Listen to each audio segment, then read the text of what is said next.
Welcome to the RPG Talk Show. My name is Daniel Ivey, and this is John Wilker, Vice President of RPG Research. We are a 501c3 nonprofit organization that researches all role-playing game styles, whether that's computers / electronic, hybrid. tabletop, TRPG, not TTT. We're not stuttering here, and tabletop's one word, so it's TRPG.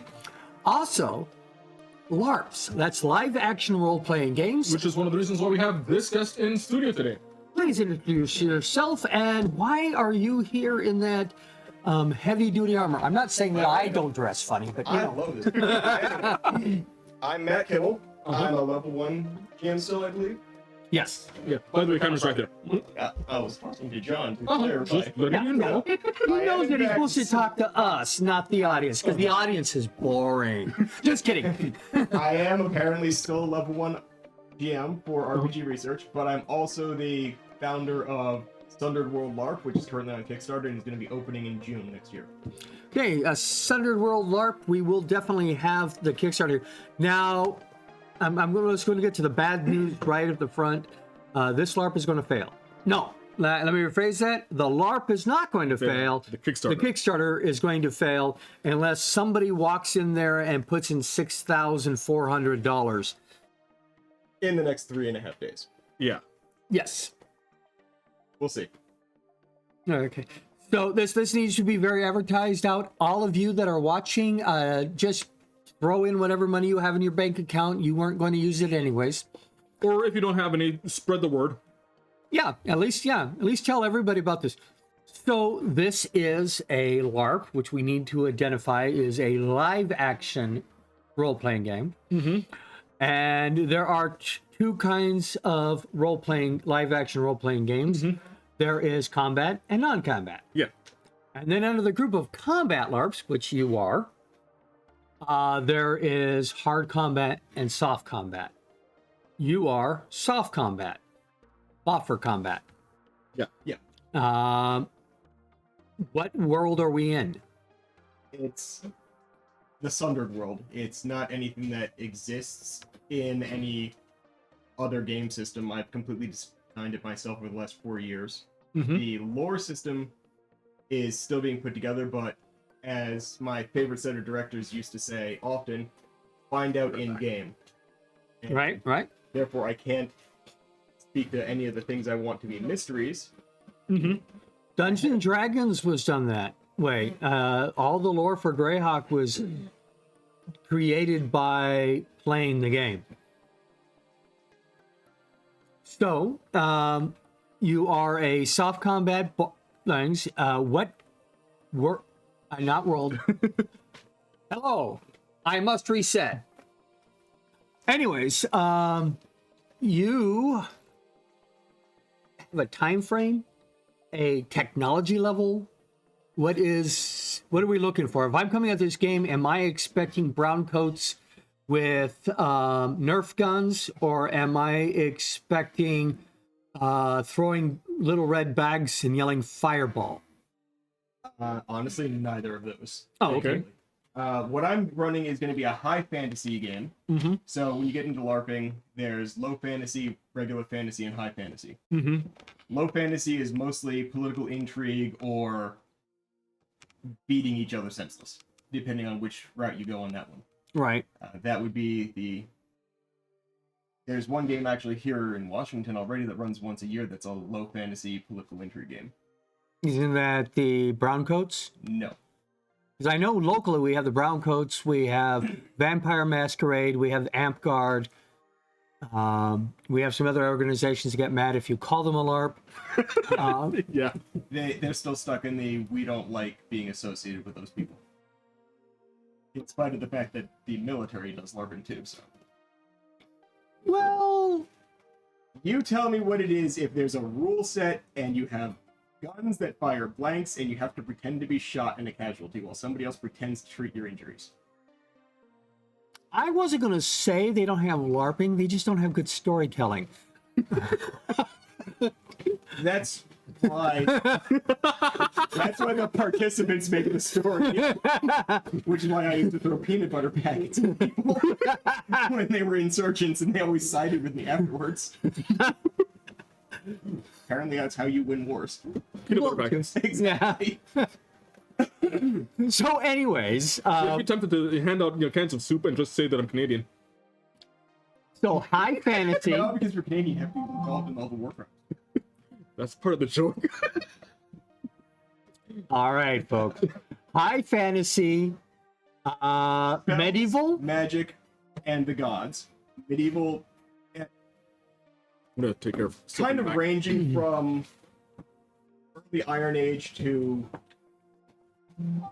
late introduction of steel.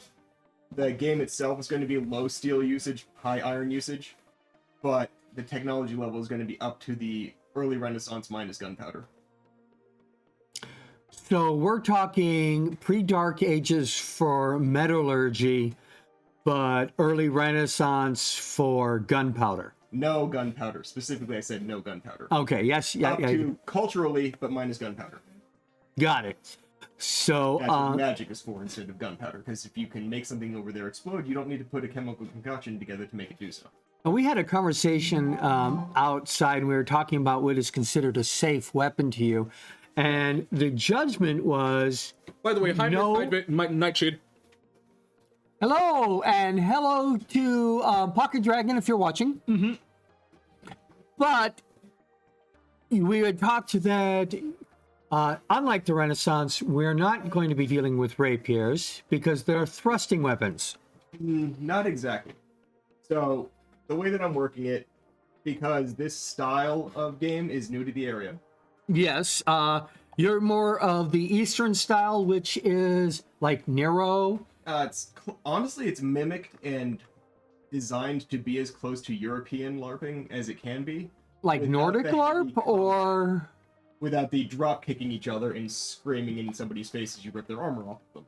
not all of them are that dangerous.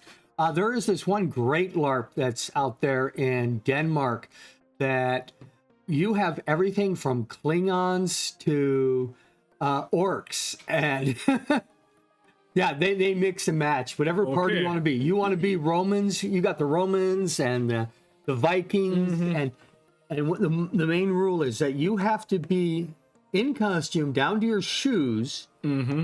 Klingons can get away with combat boots, but the Vikings can't. And for the whole week, you're not to drop character. That's a little bit more than I'm expecting of people, to be honest. Okay, just a little bit more. Well, there's a comic that does the back and forth between American LARPers and European LARPers, where European LARPers are portrayed as minimum 1,500 euro kit to enter the castle, and then you've got the Americans running around in jeans and a t-shirt hitting each other with a stick. That's true. Yeah. We're not that low tech. Also, Western film LARPs are more. Okay. Western LARPs are mostly about the combat, but you get into a lot of the European LARPs and especially the Japanese LARPs. You better have some emotional armor. Oh, Emotional damage. So, I've been playing for about 26 years. I actually started LARPing before I started playing tabletop games. Okay. I was 15 when I went to my first LARP. I was 17 when I was invited from that LARP to a D&D table. Okay. So I went the completely backwards route on this, typically. Typically speaking. They just But- threw you into the deep zone. Oh, yeah, no, I was told, hey, you two, you're coming with me for the weekend. Okay. What's going on?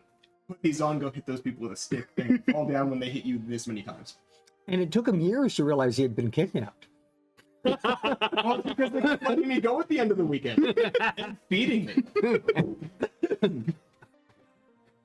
Sounds like a good time, honestly. It was great.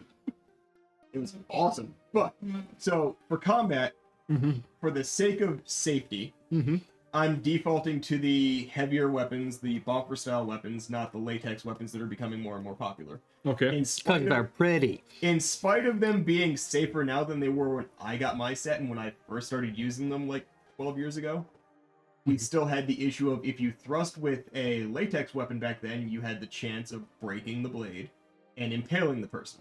Yeah, because the tip underneath there didn't have any rounded or straight things. It was just a straight, flat tip that will penetrate upon impact. Same issue we used to have with the older sabers when I was in fencing. If you thrust too hard with them, they'd break on an angle and you'd impale your opponent.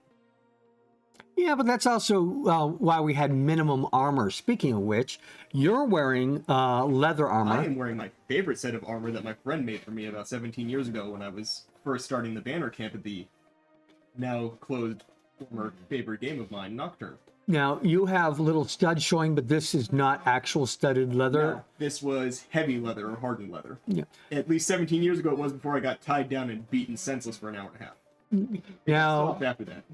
yeah. Well, you know, Was this boiled? You have to soften it up a bit. It was once upon a time. Now Okay. the only oil on here is gun oil. No, because I did- boiled. No, seriously, that's how you do I it. don't remember how he made it. Yeah, you to make hard leather armor, you boil it in oil, and it becomes a shell, I like know a that before it got clack. tenderized, it could stop a knife. Right. Okay. It So that can't now. It'll hold on to the knife, so it'll become my knife.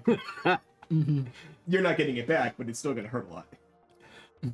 yeah, and then the real set of leather armor is actually brigandine. It has plates behind the leather, and the studs are just the things that are holding the metal pieces on. Yep.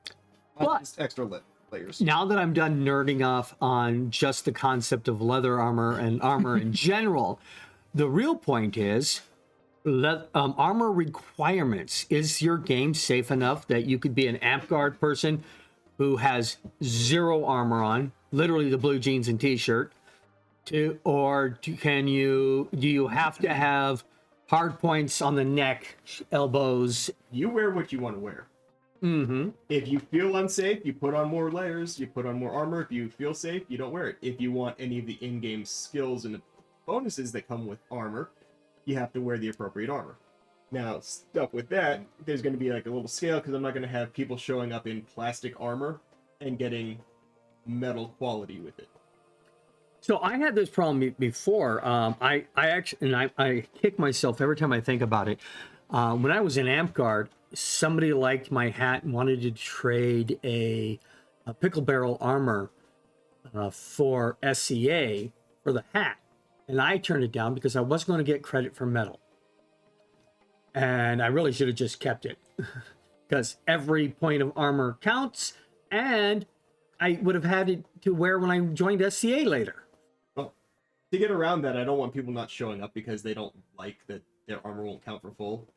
Mm-hmm. But if somebody shows up wearing actual steel and somebody shows up wearing plastic, the person in plastic isn't getting the same armor rating as the person wearing steel. The person wearing steel will get full value. The person wearing plastic will get 1 point reduction. So this is I wouldn't Which say you can overcome later on by getting that armor tagged with mithril. So it will be lighter. You'll get more armor points.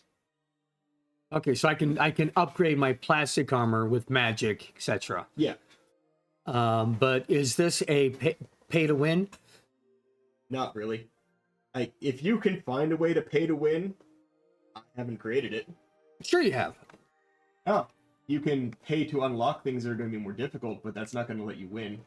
Right. So you're thinking the guy with the grizzled veteran or the truly faithful, the 2000 I want it all almost isn't going to have a significant advantage over the person who walks in there with the I've got bottle caps. It's going to depend on how you play your character and how you build your character. If you Okay. want to take I want to pay $2,000 and start with all of the points I can possibly start with and dump every single point of that into your vitality, so you have the maximum hit points, congratulations, you got all the hit points. You sleep at some point. So, Miss Nightshade Villas, how would one win? All right. What does it mean to win? Well, it's a generally PvE game, so PvE. Yeah. Player versus environment, as opposed to PvP, player versus player, or PvC, player versus computer. So or constructed. how in your LARP, how are they going to be interacting with the environment? So How is the environment going to be? the way that things ran on the East Coast, and because that's the community that I want to see built out here, at least similar. I don't want the fight LARPs and the drama to start. But I do want the sense of community and the sense of helpfulness and all that stuff, and the supporting one another to be here. What we had out there was if somebody showed up like me in jeans and a t-shirt to a game, players and staff had costuming available to loan out. Okay. They had weapons, they had armor, they had all of that stuff. That's mostly what the Kickstarter is for. I've already dumped something in the neighborhood of like $44,000 into this.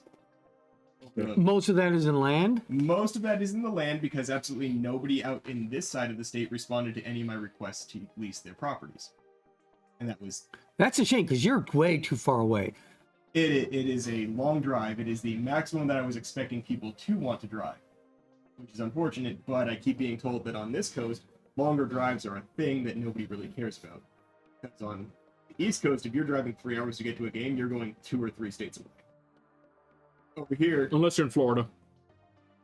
if you're in the South, if you're in the north of Florida, you can get all the way to like... I know. I'm normally from South Florida. But I was based in Jersey, so... Yeah, I'm fully aware that Pennsylvania. an hour in Jersey driving is the same as 3 hours of our driving, because we get so much further than you do. If driving for an hour in New Jersey, you're probably not even leaving your county. Yeah. You're lucky if you get more than 20 miles in that hour. I'll be in Montana in an hour. And that's with people like going with the New Jersey speed limit, which is posted 65 means 79. And everybody complaining that if you're going the speed limit, you should get a ticket. Yeah. Well, there's a reason people on the East Coast dodge New Jersey plates when they see them in the rearview mirror. In South Florida, we dodge the Quebec plates. Primarily because they make right-hand turns in the left-hand lane. Yeah. Yeah. Yeah. Oh, that's a Jersey person. No, No, Jersey that- people Do a left-hand turn in the This is right-hand lane. This is a 6-lane highway, and I'm getting on the on-ramp. I need to be in the left lane. Yeah. Oh, that's my exit. Yeah, we've seen that. The people from Quebec will be in the left-hand lane and then cut or cross right into the intersection. I see that every day here in Spokane. But I And don't they're not drive. even using Quebec plates. They're They're not just, using BC plates either. they're just That's pretty driving like nuts. All right. Pedestrian. All right. So we've got a game. We have a currency system. People are going to need to buy armor, bring their own stuff, of course, for most of that. Yep. And you're saying that the players write the story. No, I write the story, but the players decide how it ends. Well, okay. So, Can you give us an example? yeah. So, if I send people out on a mod, the players will basically determine Okay. a module. So, an adventure module, it's a short little, I need this many people to go out here to do this thing. Either you succeed or you fail, and if you succeed, it's how did you succeed? Did you actually go and save the farm animals, or did you murder them all and eat them? Well, none of them got the disease, right? Did you save all the animals, murder the farmer, and keep the animals for yourself? Like, there are... The players decide the outcome. Is there an What- alignment system? No, there's not an alignment system because alignment is a thing that you can't particularly enforce on people. However, there being 28 gods, if you want access to the faith system, you have to act within the bounds of one of their desires, which is determined by myself and any of my part-time staff members. Eating sounds like a win. So that sounds like someone is hungry. Have you eaten Miss Night Vale? Nice shade. Miss Nightshade, sorry. Night Vale is the radio show. Well- Like wins. You want more pets or more likes?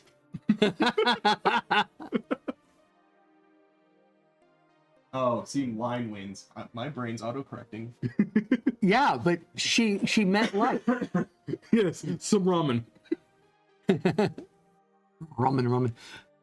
Ramen 1/2. Oh, different ramen. Yeah, You get that's the- Ranma. Ranma. Ranma 1/2. Yes. All right, so You let's. do get derailed quite a bit here. Well, that's also another thing that I'm hoping takes place in this game. So, back east, I was a member of 12 or so different games. 3 of them were my primaries. One was my favorite and my primary for the longest time. That was Nocturne. Nocturne has since closed down. The game was retired. It's now being run by the final set of directors under a new game called World of Desolation. It's a horror-based game. If anybody's on the East Coast watching, I recommend they go and try it. Okay. With that, the crew that I used to run with my banner camp in Nocturne started their own game called Werloga. That's a high fantasy game with some steampunky stuff. Go try that one. The guy that made my armor, his family has a game called Chronicles of Roanon, which is a sci-fi steampunk game. All these run in New Jersey, Pennsylvania area. They're great, but I'm over here. I can't play anymore. All right, you have these are just random numbers. You have a staff of 5 people and yourself. Yep. So 6 people total. And an average day at a LARP is, at least the ones that I've been to, is 30 people. If this goes the way I'm hoping, in order for this game to break even, I need 35 full-time players.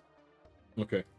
That's everything under 35 players is me out of pocketing the rest of the expenses, which honestly won't be that bad since I own the property that it's going to be run on.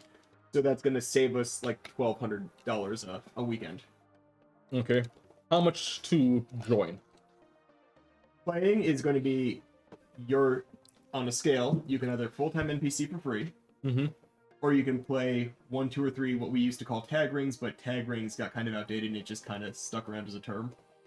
But it used to be, in the early days back there, you had a ring with tags on it, and you got one of those rings for each recycle you had. So if you went for the full event, you'd have 3 tag rings. If you went for partials, you could have 1 or 2.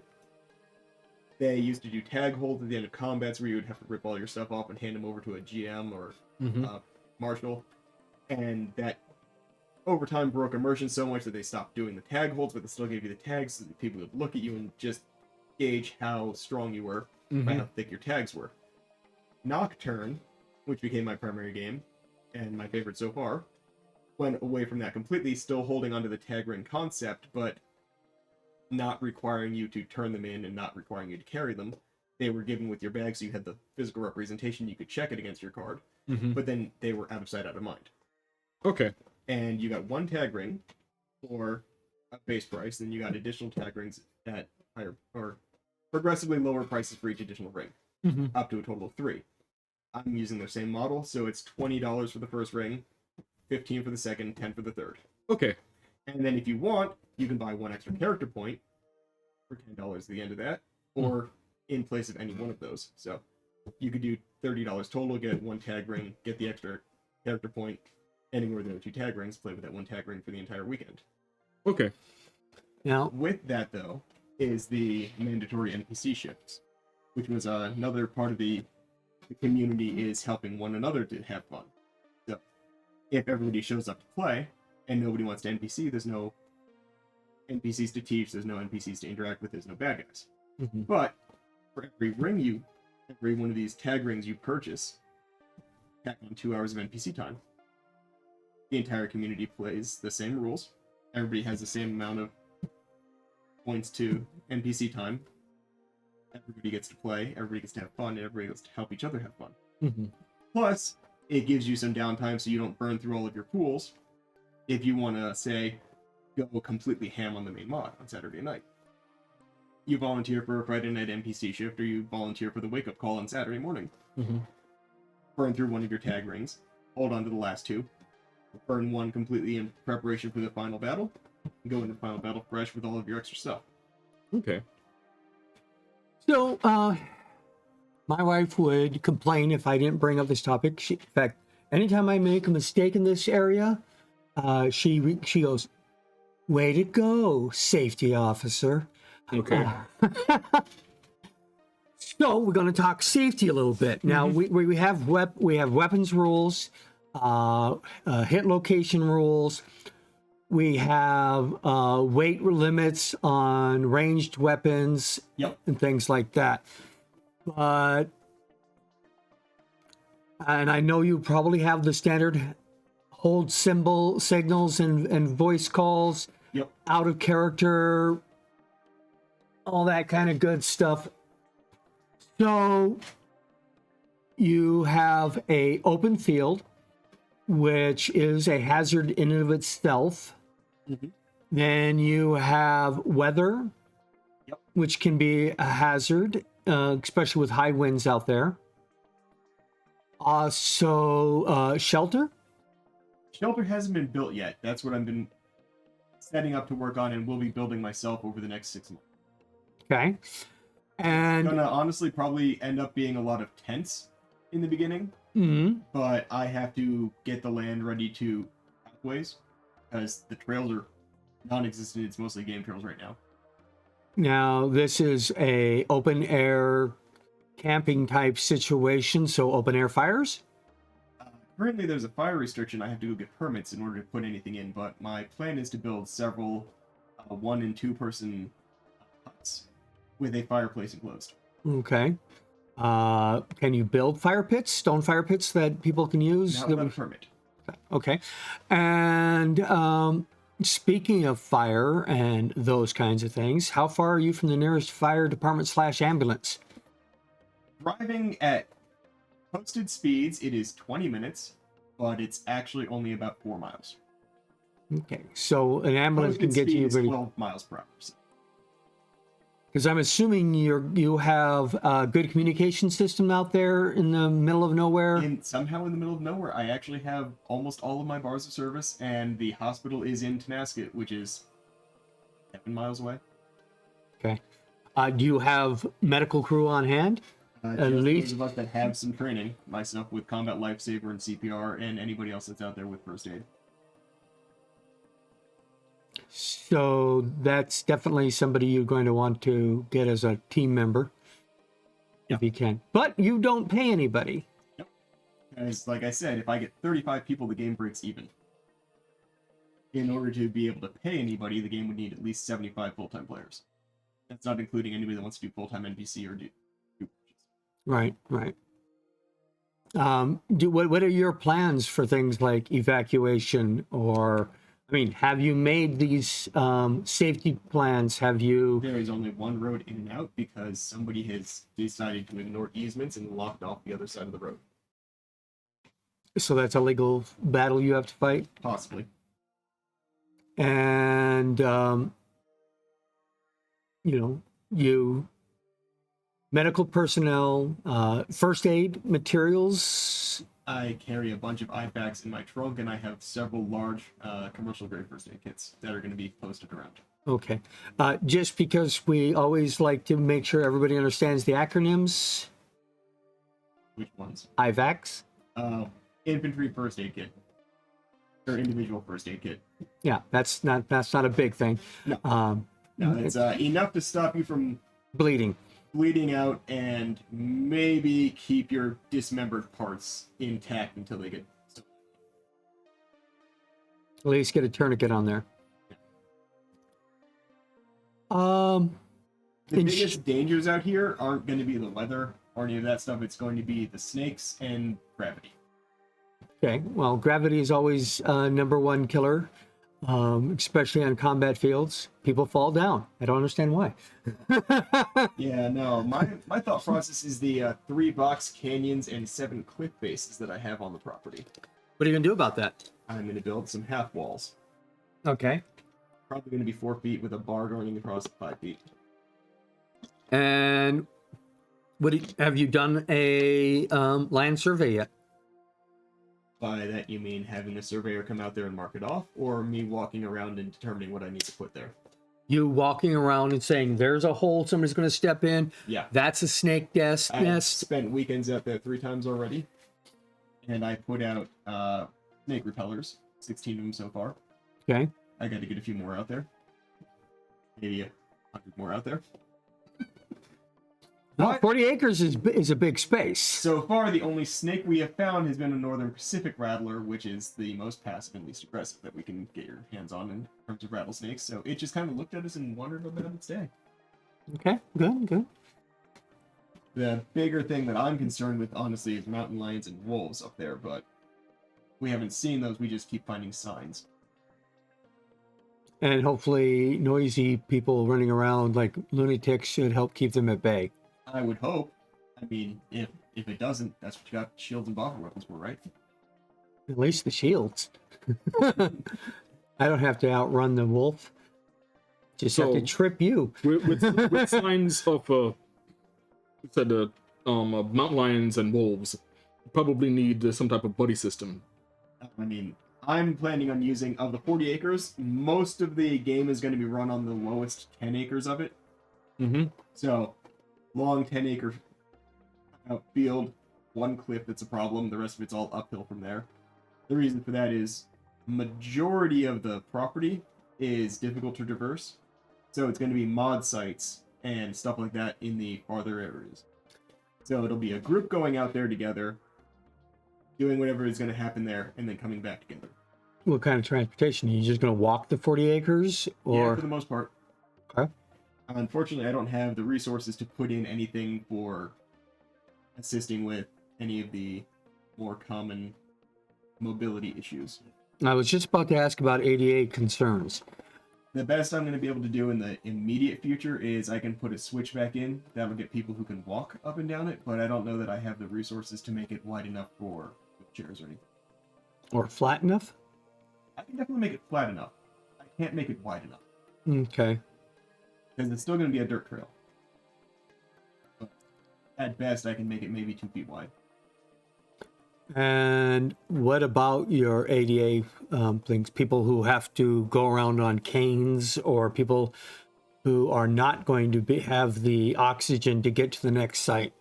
They can have the option to stay back in camp, and they can remain non-combat. So in other words, they set this one out. They don't have to go on the mods themselves. There's still things that will come to you. Things that are going out to the mods are going to be more adventurer style things. Go out here, fight this thing, solve this mystery, do this puzzle, come back. Things that are going to be coming to you are going to be the merchants, the teachers, requests for more political intrigue things, and then the large combats that come to the tavern, which is honestly going to be a pavilion. Okay. And how are you going to deal with interplayer conflict? Not inner character conflict, but player conflicts. I'm going to have the initial expectation that everybody is a mature person and can deal with some of these things on their own, but there's going to be myself and others are going to be player representatives. You can bring conflicts to them or us. Mm-hmm. If it gets to one of the things I don't allow in the game, somebody will be asked to leave. So there's not going to be any out-of-game racism, no hate speech or any kind like that. Cheating, I'm just going to kick people out. I'm not going to have it. And it's not that far for the nearest police officer, right? No. There's a station in Tenasket, and the county sheriffs are available. Are these people that are out there as resources, fire, ambulance, and police, are they aware of your existence? Not yet, no. Might be a good idea to inform them that you're out there on these days, and that way they can be aware that, oh, I got a call from here. There's actually people out there. Mm-hmm. Well, that's why we have 8 months until the first game and 6 months until the opening game or the opening day party. Okay. Mm-hmm. What's that going to look like? The opening day party is going to be whoever wants to show up for a fully free event gets to show up. It's only going to be a single day, but you'll get the total 5 character points if you show up. Hang out, meet each other. Have any questions about building your character? We'll go through that. We'll go through some basic storyline stuff, some plot, and let people explore the property. Okay.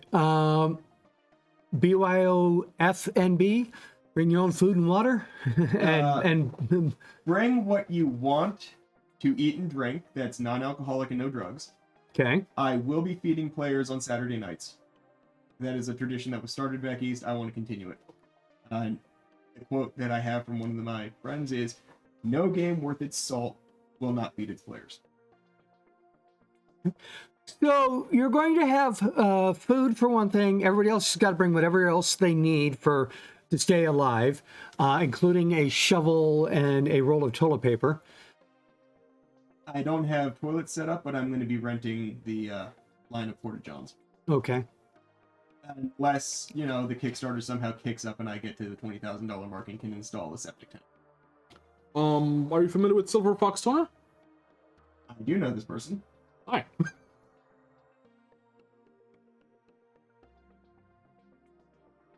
So, Silver, we're going to probably be online later on if you want to tell Jax to show back up then.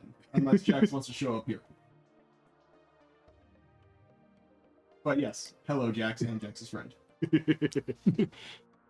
Excellent. You may have doubled our viewership to 3.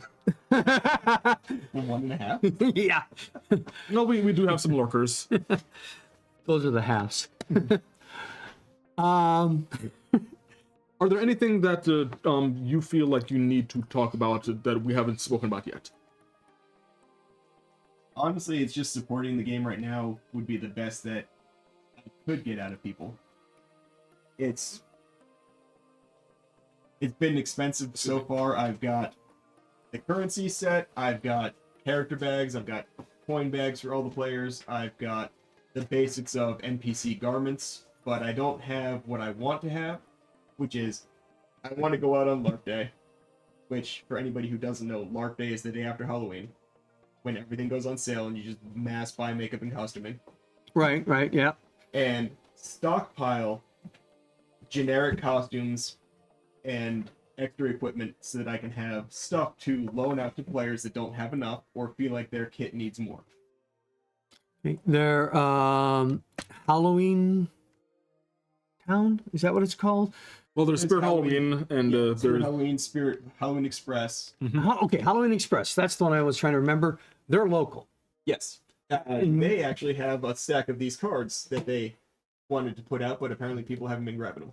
Okay, but for that after Halloween special, you definitely need to talk to them and remind them why you want these costumes. Now, I don't want to remind them that I need a discount. I want to buy it whatever they're selling it for because they are local. I don't want to get a discount just for the sake of getting one. If they're getting, I was thinking more cross advertising. Mm-hmm. Good point.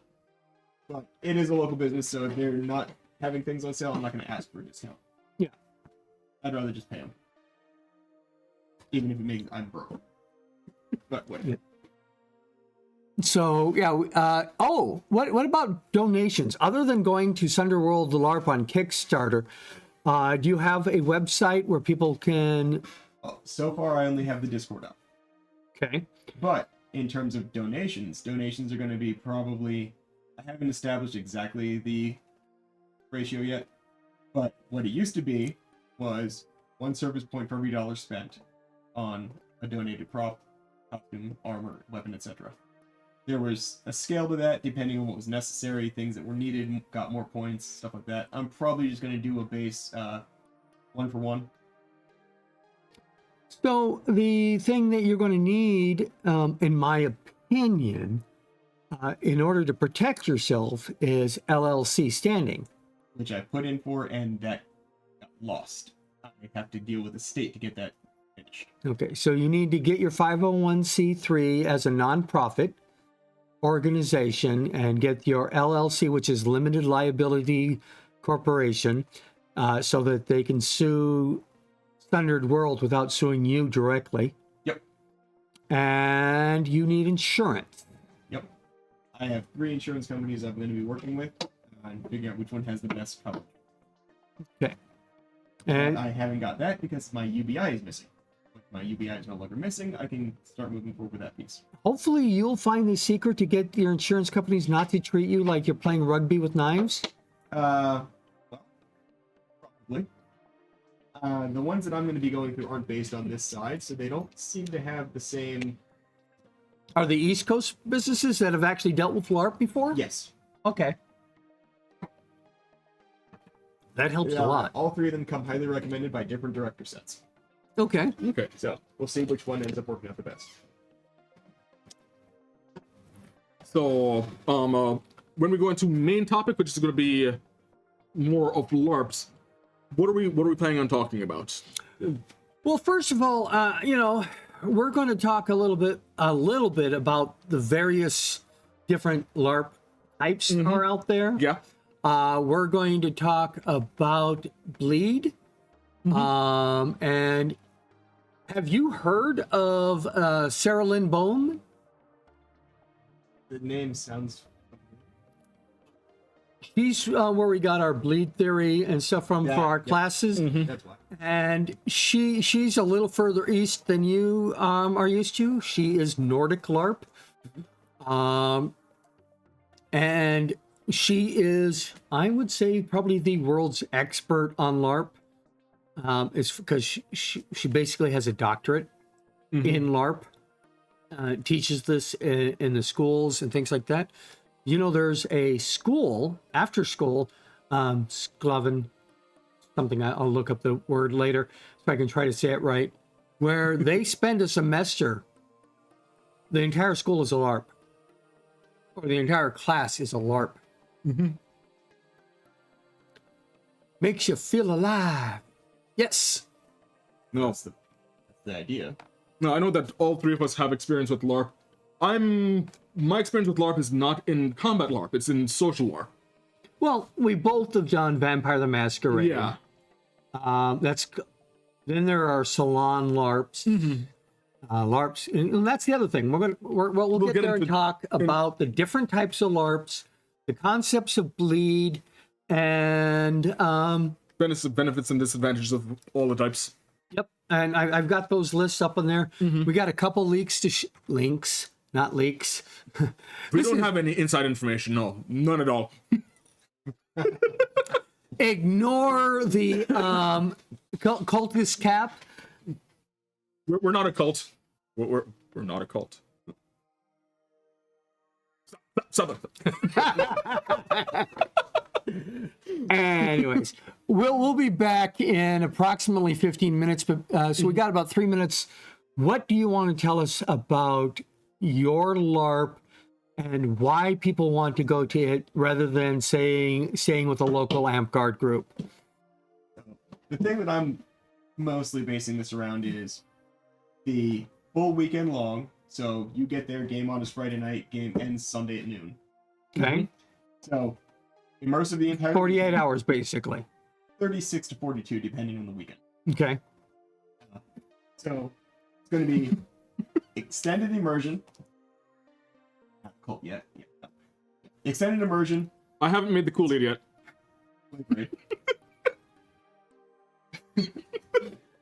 But I want to bring the same kind of experiences that I had back east. It was, and for anybody that doesn't know, if you've seen Noob Mama Comics, Not familiar with them. no. she's amazing. She actually, her first game, I believe, was Nocturne, where I met her and got to game with her. She's awesome. She still does LARPing. She's got some partnerships with Kalamazoo and stuff like that. Her comics are hilarious, and they're on point for what LARPing is on the East Coast. I want that kind of stuff to come here. Are we going to expect Knights of Badassum? No. So you're not planning. Sadly, Knights of Badassdom is one of the better representations of LARPing in media, and it is still terrible. So you're not planning on bringing Peter Dinklage. I would love to have Peter Dinklage here. I would also, not only that, And Muniz. but I would also love for any of the people that have been like inspirations to me for the storytelling parts of this. To be honest, one of the issues that I was having during the lore creation for this was how to make undead occur naturally.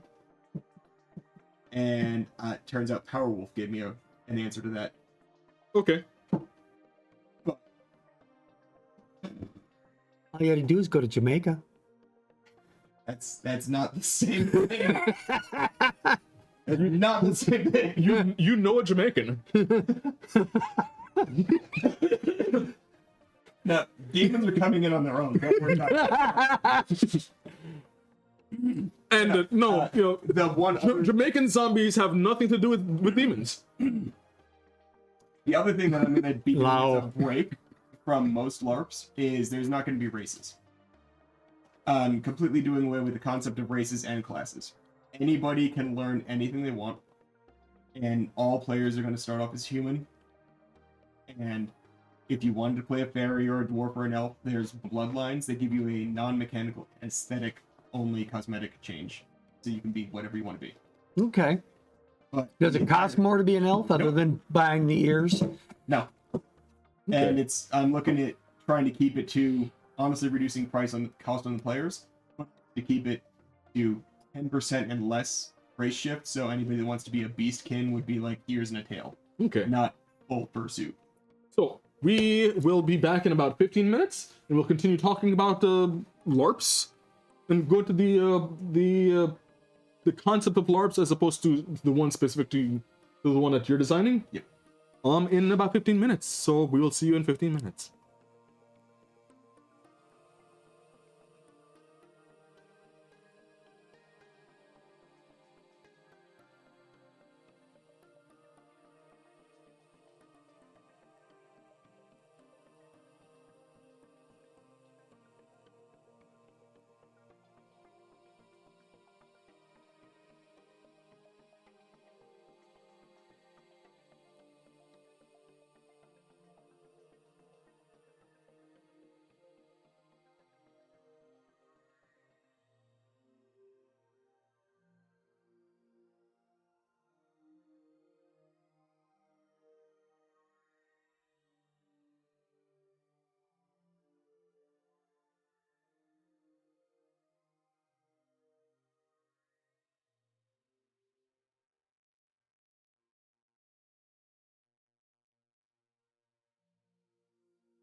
Welcome back to RPG Research talk show. My name is Daniel Ivy, and this is John Wilker, Vice President of RPG Research. We are a nonprofit organization. Nobody gets paid from the president on down. All these guys here are volunteers at RPG Research. We do have the special guest today of Matt Kimmel, volunteer GM of one, but also founder of Sundered World LARP. That will be opening in June of next year. So today on our main topic, we are going to be talking about LARPs. In RPG Research, we have 4 groups. We have ERPG, that's any role-playing game that requires an electronic component, whether that's a computer or an audio, or anything else that requires electronics to run the game. VCRs, tape decks, those sort of things as well. Yep, all virtual reality, BCI. Brain computer interface. Thank you. You're welcome. We have, of course, tabletop, TRPG. That is your standard Dungeons and Dragons, Vampire, World of Darkness, Call of Cthulhu. Conspiracy X, my favorite. Paranoia. Call of Cthulhu's got to be my favorite. But there's all kinds of Nordic ones out there. But role-playing games, and if you play it on the table, and you might mostly play it on the table, it's a TRPG. Yes. There are hybrids. Hybrids are when you combine 2 different sets of rules or games. There are board game role-playing games. There are card game role-playing games. But we're here to talk about LRPG. That's live role-playing game, which is distinguished from LARP as being one, we put the category above LARP. So LARP goes under LRPG. LARP is a subcategory of LRPG. Right. Yeah. Even though LARP is much more involved. And LRPG is basically a tabletop game with live elements. Yes. You're playing Call of Cthulhu, and I hand you a prop to deal with and examine and stuff like that. We have now added a live component. One thing that we often do is when we have the community games, when we run Thank You Evil? New Thank You Evil, we have a module called Dragon Snot Balls, where part of it is you get instructions from a bee queen. And we have a bee dance that everyone participates in. Yep. Yes. Exactly. Got to wiggle, wiggle, wiggle, turn, turn. It is very, very cutable. You will not find any videos of me doing it online. We do have videos of you wearing the butterfly wings, though. I said you won't going to find any videos of me doing the bee dance online. Oh, okay. The main thing is that a LARP, live action role-playing game, goes over that border, and everything is meant to be in person and active. It is closer to doing a play than a tabletop is, because you physically act out your roles. And there's a lot of other things there. So I'm going to just go through some of the questions we have in the Hawk Robinson's role-playing professional player and game master trainee level 1 workbook. Just a couple of questions. First question is, what are the benefits to a live action role-playing game? Well, there's a lot less of the, well, why can't I do this? The laws of physics typically are why you can't do something. Right. When I try to punch the moon, I just go ahead and try it, and if I hit the moon, everybody runs screaming in fear because you did the impossible. Honestly, in TRPGs, I don't have a problem with people trying to do that. They just need to accept that I'm going to start rolling re-entry damage. That's all. Or that they can fail in spite of what their character sheet says they should be able to do. I prefer re-entry. Yeah. Well, Yeah. I just tell them if they can roll a natural 30 on a 20-sided dice, I let it happen. But it's also like I think you get a more genuine feel for it when you're there in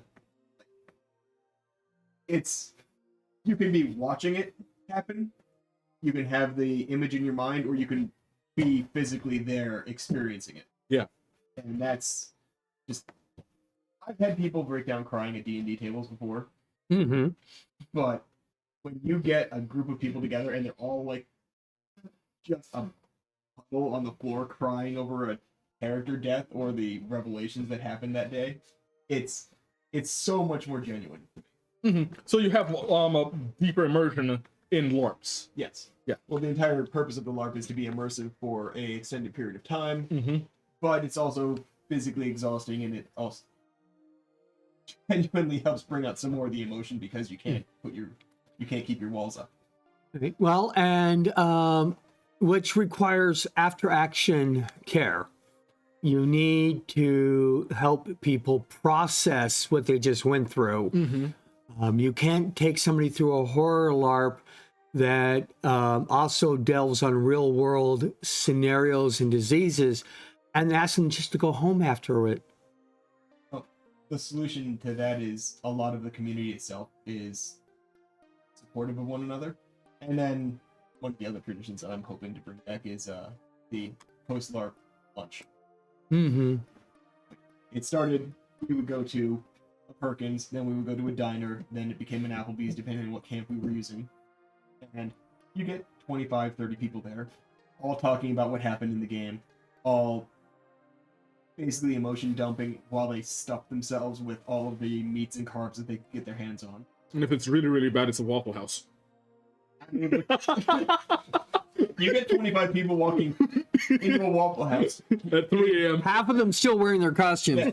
All of them in half of their costuming. Most of them still in their makeup. Right? Like, it's a whole nother Sunday morning.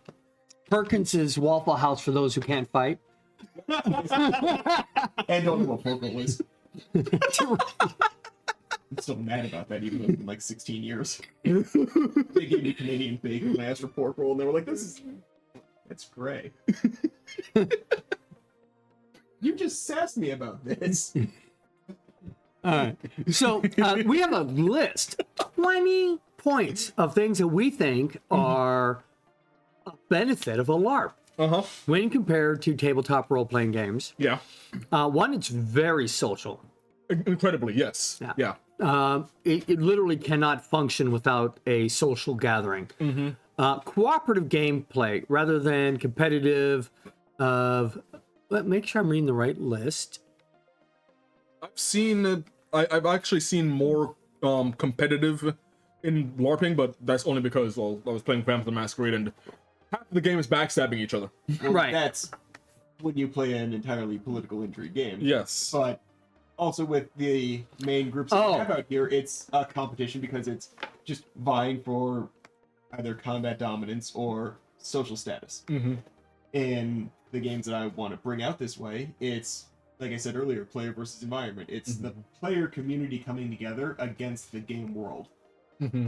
to survive in the case of a post-apocalypse. In the case of this one, it's to bring humanity together to stand against the encroaching forces of the other species, like demons and angels and such. Mm-hmm. Okay. Three advantages of LRPGs compared to other RPG formats. Physically active. Yes. You will feel it afterwards.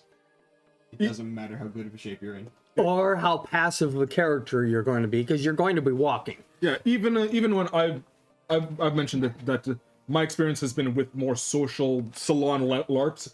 Even in that, you're moving around. You can't just sit. Like there's like say 50 people and 5 groups of 5, and you want to deal with that coven over there. You're gonna have to walk over there and talk to them. You get up and move. And act. And die. I went up to the prince of the city, and I walked into the room where he's supposed to be. He's like, hey, and it says, I have the solution. I know, kill him, because apparently he was having a conversation he wasn't supposed to be having, and so I got executed on the president. My last dying words was, the villain is trying to, and he says, can somebody bring him back? That's gonna sound a lot like how the character that wore this armor got arrested for treason 5 times and put on trial 7. And executed once for regicide, even though I was the one trying to stop the regicide. And, Right. based off of what her says, you also need to make sure that you have enough emotional mature individuals when dealing with more political intrigue scenarios. Yeah, he accidentally started Gehenna. Don't break the masquerade. Physically, though, there was a thing called components that you could use that I'm introducing this one. You basically, they are tied to one of your tools. You draw the power from them instead of spending on your own. They made a mistake and put in a test one, which was a vigor component, which is your physical ability. As long as you're running, it doesn't run out. Infernal Boon, run. Every time I pull 1 point from here, I get 3. And I can run. And it just ran in circles around the combat, throwing spell packets into the middle. They're like, why did you give it to him? Somebody stop him. They sent 4 players after me to try to stun me and take my legs out. So the other one besides physically active is the enhanced immersion. Yeah. Additional of movement, costumes, props, physical setting, multi-sensory factors, touch, sound, smell, taste, etc. can be more strongly immersive than other formats. Yeah. You have castle walls. A lot of these LARPs, you will have a physical wall you can touch, examine, puzzles to figure out. One of my favorite LARPs is True Dungeon, which is something you go to a Gen Con and you get tokens for your magic items and stuff like that. And when you get into combat, you play a game of shuffleboard. But when you try to find the secret door, you have to look for it. And you have to pick the lock. How are you dealing with skills that people should not actually have in real life? I mean, skills. I can pick metal locks, list but... So that's what the metal list is for. Metal is the physical abilities. Things like dodge, block, deflect, parry, and picking locks. There's another set that deals with it. But lock picking will be a in-game mechanic. You can set a lock, you can pick a lock, different skill sets, obviously. But like you want to set a tier 5 lock, somebody else wants to come along, they have tier 5 pick lock. They spend 5 minutes, they unlock it. Yeah, they declare they're doing it, spend the required amount of time, and if nobody interrupts them, the lock is open. Yeah. Yep. So one of the things that's Hearth is mentioning. 5 minutes is a long Is, time to pick a lock. Let's see here. It's a game. That's also why there's quick pick, which is instant. But it's another skill that you have to pick up. Okay. It's more expensive to learn, it's more expensive to use. You do what you want to do. So one of the things that Hearth is mentioning is something that we understand as bleed, where depersonalization and derealization, where people tend to start immersing too much, and they have problems coming back out. Well, we've had problems, or they have had problems. Like there was a LARP that was centered around a medical crisis, and they thought one of the NPCs was having a, was in character, and didn't realize his heart attack was real. was out of game. And so they got him, they rescued him and stuff, but it was an unnecessary display while people were trying to figure out what fantasy problem he was having when he was having an actual medical issue at the time. One of the other benefits of LARP is larger groups. A standard table should have no more, a tabletop RPG should have no more than 6 players and 1 GM. In general, yeah.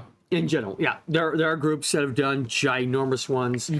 Eccentric GM does tables of 4, but will do 8 tables at the same time. He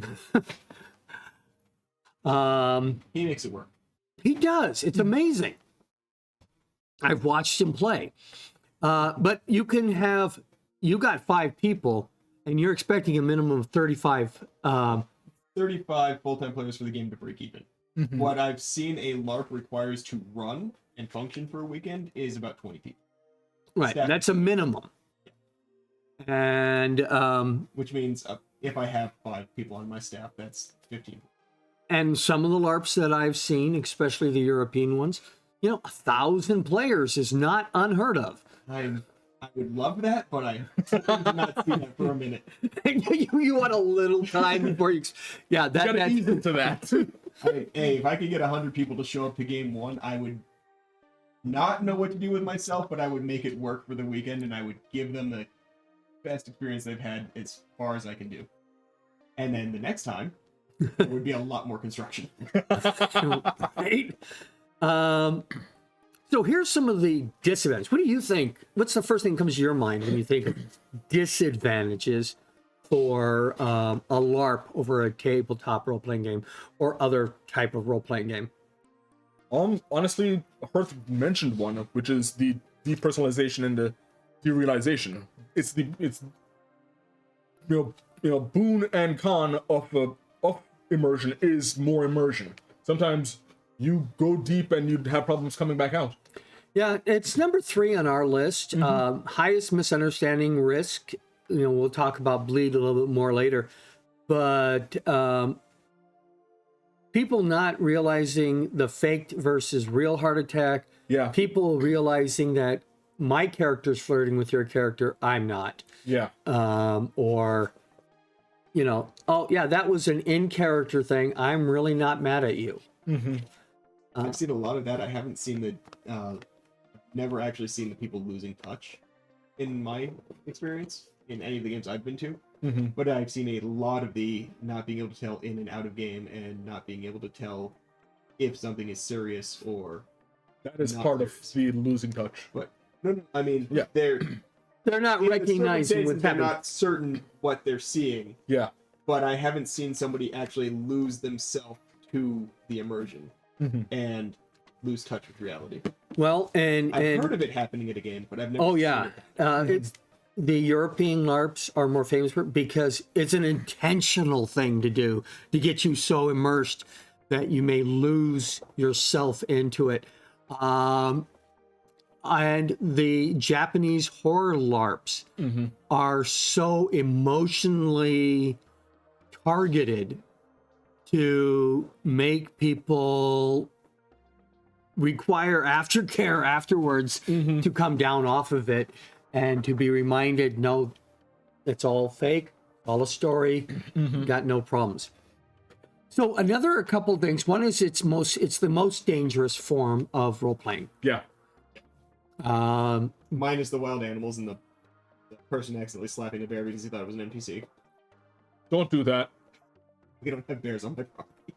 Yeah. Well, if he has a bear on the property, it's not his bear. Nope. Yeah. But I mean, even if it's just like, doing a social LARP, someone could be, oh, I'm up and about and I twist, I'm standing up and moving from one place to another, I can slip and twist my ankle. You trip over a chair. I've been Get hospitalized once in 26 years. Too dramatic of a death scene. Get Oh, your what head on the happened? mantle. Somebody came in with an illegal weapon and hit me full baseball swing in the hand and severed one of my tendons. Ow. That sounds painful. My hand made a rubber band sound for about 3 months afterwards. It took me 3 days to get to the hospital because I didn't realize how bad it was until Monday after the fact. And I've accidentally put one person in by giving her a concussion because I slipped on ice and went Jesus pose down a hill. Took 2 people out who were running from me. One of them I managed to reach up and catch her by the head and bring her into my chest. The other one I whipped. You whip. I whipped, she hit the ground and slid past me. I felt so bad after. I've seen people try to go Errol Flynn for dramatic action, Uh-huh. and it's like, no, you may not stand on the rail of the bridge just because it looks cool. And Yeah. One of my former directors too. We'll just say he had a fight with a tree. And the tree won? Lost, Oh no! Uh-huh. but he still ended up with a concussion. That sounds like the tree won. The tree died. He's And alive. went off a cliff. Granted, the tree might have saved his life because the other option was a 12-foot drop onto jagged rocks, where the tree ended up. Yeah. But we didn't use that mod site after that. Yeah. The other thing we've already talked about, accessibility issues. It's hard to overcome a lot of the accessibility issues, especially when you're doing a combat LARP. We did a combat LARP with people in wheelchairs and trach tubes, and we had no injuries at all. That was a nice little miracle. I've only heard stories of it, but it included them setting up phalanx charges. A phalanx, yeah. So you got a triangle of motorized wheelchairs. So each one of these things weighs about 800 pounds. And they all got shields and lances and charging forward. And I tell you what, if you don't get out of the way of that, you can see them coming. Yeah. That's terrifying to see these guys charging out at you. The other thing is stigma. Oh, yes.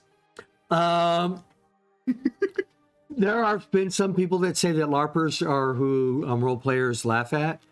There are also categories like there's a pecking order. Below furry on the list of nerddom. It was on the chart that I saw once upon a time long ago. That LARPers were below furries. Yeah. Oh, So furries have a persona that they go to on weekends, but yeah. it's sort of a thing, and LARPers just lose themselves into the game. So you have ERPGers, like computer role players, then you've got TRPGs, then you have LRPGs, and then below that you have furries. And then below that you have LARPers. Oh, I'm so That was where that was where that chart showed us, and I was like, guys, I'm so really, sorry. guys? Really? I thought furries were lower. No. All right. There's a whole longer list of things that are disadvantages. The cost, trying to get location, groups. Yeah, that is a struggle. That some people find it more Representation in competitive. media is awful. Well, yeah, absolutely, even yes. the reputation where the people are on your side. I think it was called Big Brother. Yeah, role models. Role models. That is a game. That is an actual game that actually runs like that once a month, not once a week. Yeah. That's their combat system. We had some of them join some of the games I was in back east. They didn't get along with us all the time, but that was because of a difference in game philosophy. Right. Because hit location LARP versus point-based LARP, you get a little bit of a why aren't you dying because I'm hitting you in the leg repeatedly. Yeah, I've cut off both your legs. Why aren't you dead? Because this is in hit location. I have more points. I have armor. But that caused some conflict. A lot of the times they would come back after taking a break. Sometimes they didn't. But the representation is so terrible in every form of media that I have seen. And honestly, Knights of Badassdom was the least terrible I have seen. For me, And like I said, the strange thing about role models is that they were on our side. You know what the latest one was? Hawkeye. Yeah, that was awful. That was actually painful to watch, to be honest. for me, like I've seen like the representation, but I'm more concerned with, for example, I've seen that many times on the news. People on the news who are just using commentary will describe people who are not in LARP as LARP. Also, Onyx doesn't help us either. What is Onyx? Onyx the Fortuitous. He's a character that a YouTube comedian plays. I'm not familiar with him. I haven't heard of him either. Exactly what you think of when you think of a LARPer in terms of media. Oh, so he's a stereotype. Yeah. Okay. So I do want to point out, I don't know if this link has been up again. We are a strange society. We live in a society. Yeah, I agree with that. And I want to talk about some of those societies real quick. If you haven't put it up already, we have a Wikipedia for organizations. And there is a ton of actual ones. Not a lot of them are close to here. I'm not going to go through the entire list, but if you go to that link, you will see everything from Amtgard to Underworld LARP, which is an 18+ horror fantasy Buffer LARP based in Toronto. There are other things that try to do quasi LARPs, like treasure hunts. Okay. And things like that. There's one called Treasure Map, which is multiple independent fantasy latex weapon combats groups in UK. I've mentioned Nero before. Fantasy Buffer comes. Of games. Germany has games too. There's one called Mead, Medieval Fantasy in Gauteng, South Africa. Interesting. And yeah, it's not just a European thing. It is not just an American thing. Even Canadians LARP. But it's also, I find that there are classifications of LARP. Dragonbane in Sweden. There are classifications of people who are either doing genres. And certain genres are more popular in certain areas. Yeah. Combat is more popular in other areas than that. Some people suggest that Americans do combat LARPs because they don't know how to act. Other people suggest that Japanese aren't fazed by standard medieval samurai stories, and so they have to get into that deep emotional stuff that they're not allowed to have at work or school. It is a whole group of them. Yeah, they don't know how to act. Okay, but another article top of Bleed is Sarah Lynn Bowman. Let's talk about her. She is a superstar in the LARP universe. And just to give you some of her background. I believe we kind of mention or use her magic circle in terms of the bleed theory. We definitely do. Yeah. So I want to just talk about her. I'm just going to give you her blurb. Yeah. And you can go to sarahlynbowman.com to learn more about her. I did not include that as a link for him to put there because if you go to these Nordic LARP things, at the bottom of the page for her articles, this whole thing I'm reading to you will be there anyways, including the Sarah Lynn Bowman, not Lohman. .com. Sarah Lynn Bowman is a game scholar, designer, and organizer. She's currently a senior lecturer in game design in Uppsala University, a founding member of the Transformative Play Initiative, as well as the program coordinator for Peace and Conflict Studies at Austin Community College. Bowman also teaches as adjunct faculty in England, Communication and Humanities. McFarland Press published her dissertation in 2010 as The Function of Role-Playing Games, How Participants Create Community, Solve Problems, and Explore Identity. She helped organize the Living Games Conference 2014-16, and says 2016 twice, but I think the last one's supposed to be 18. And the Role-Playing and Simulation in Education Conference 2016-2018. You can look her up on Facebook. She has some interesting groups there as well. In addition, Bowman served as the editor for the Weird Con companion book from 2012 to 2015. She's currently a coordinating editor for the International Journal of Role Playing and managing editor at NordicLARP.org. Yeah, there is an international journal, which is a peer-reviewed journal for role-playing. Okay. So let's talk about Bleed. We did have an article here that we wrote one, but it's so much based on what she did and our own experience role-playing game research. What is role-playing game Bleed? And well, I feel like if we're going to talk about Bleed, we need to have an establishment of what is the magic circle. The magic circle is generally the separation between the player character that you're playing and you. And the magic circle is the stronger the magic circle is between yourself and your character, or your character and yourself. You need a certain amount of alibi, And the more things you have separated from that, the stronger your alibi is. So, for example, if I'm playing a female, although I identify as a male, I have a stronger alibi. If I'm... I make that even more clear. Yeah. He has a stronger separation between himself and the character he's playing. That would be my alibi. Now, one of the things that, LARPs have that reduces that alibi is you are doing what your character would be doing. And that greatly reduces the alibi. Yeah, I don't say I slap you. I slap you. Right. And then you get mad at me for not using the boffer weapon or the proper hit location. And why was I wearing my gauntlet?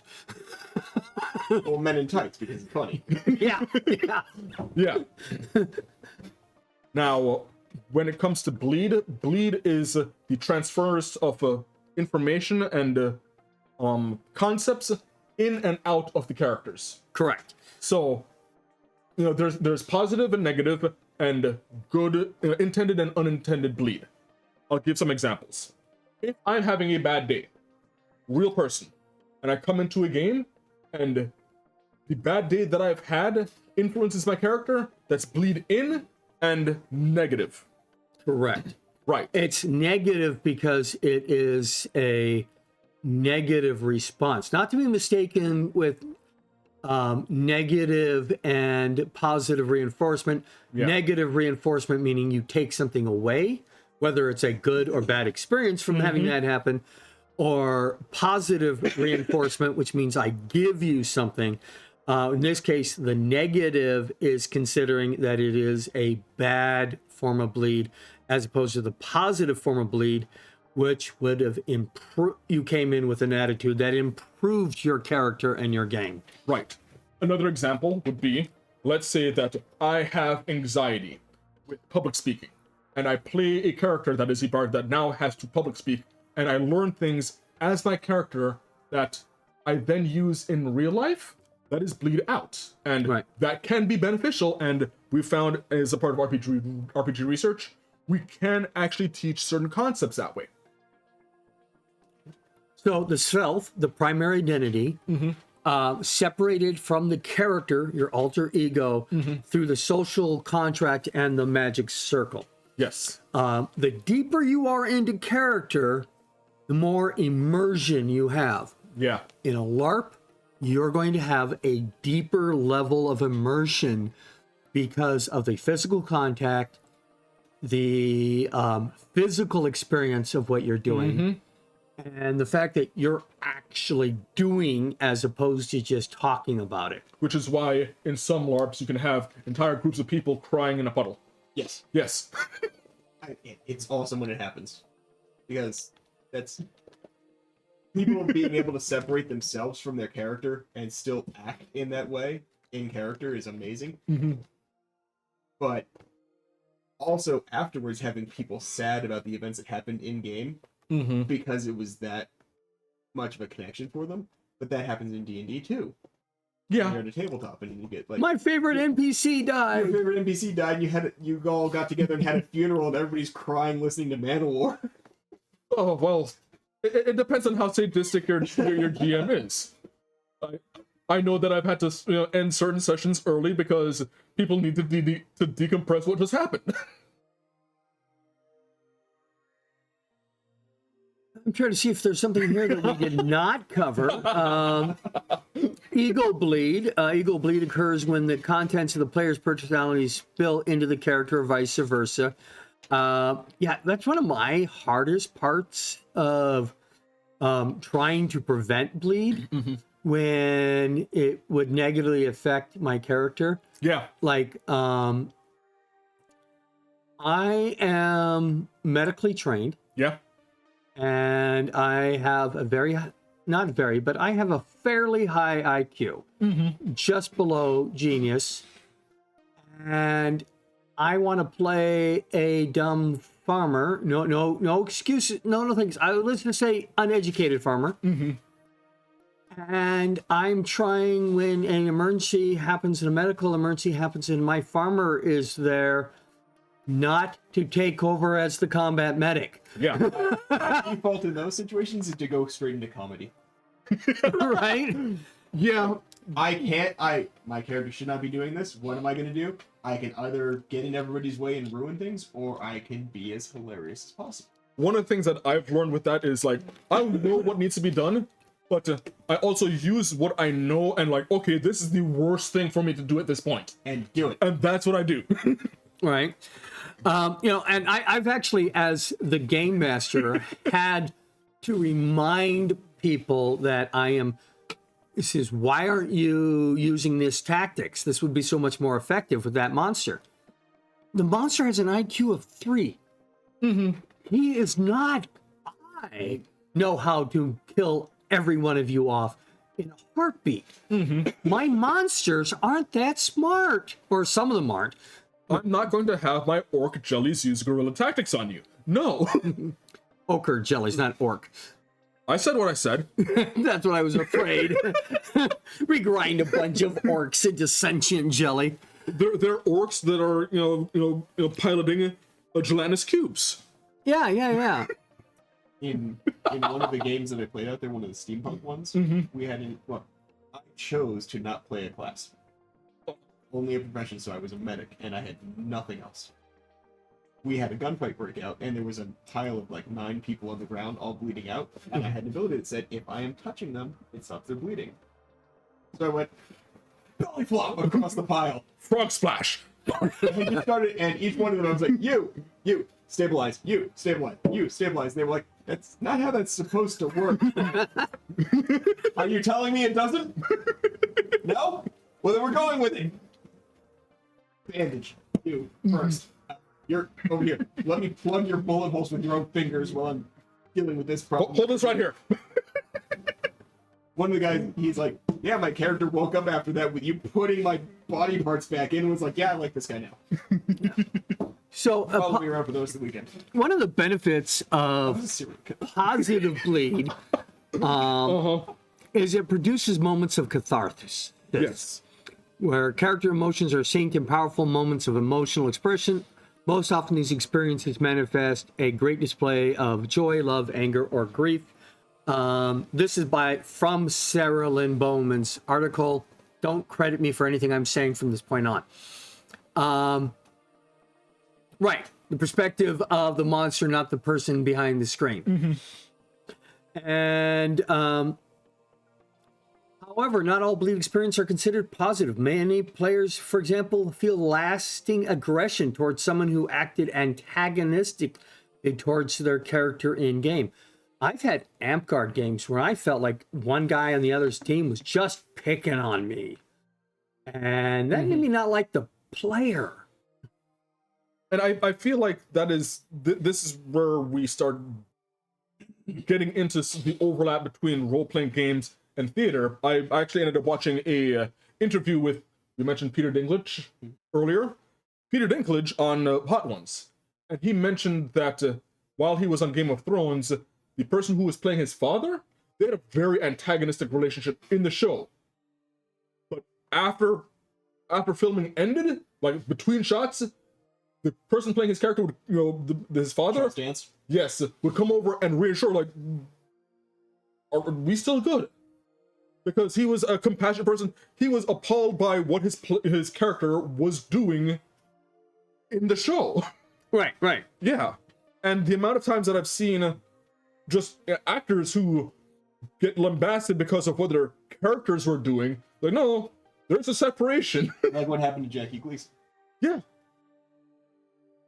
One of the things that, positive or negative is relationships. People form bonds with each other.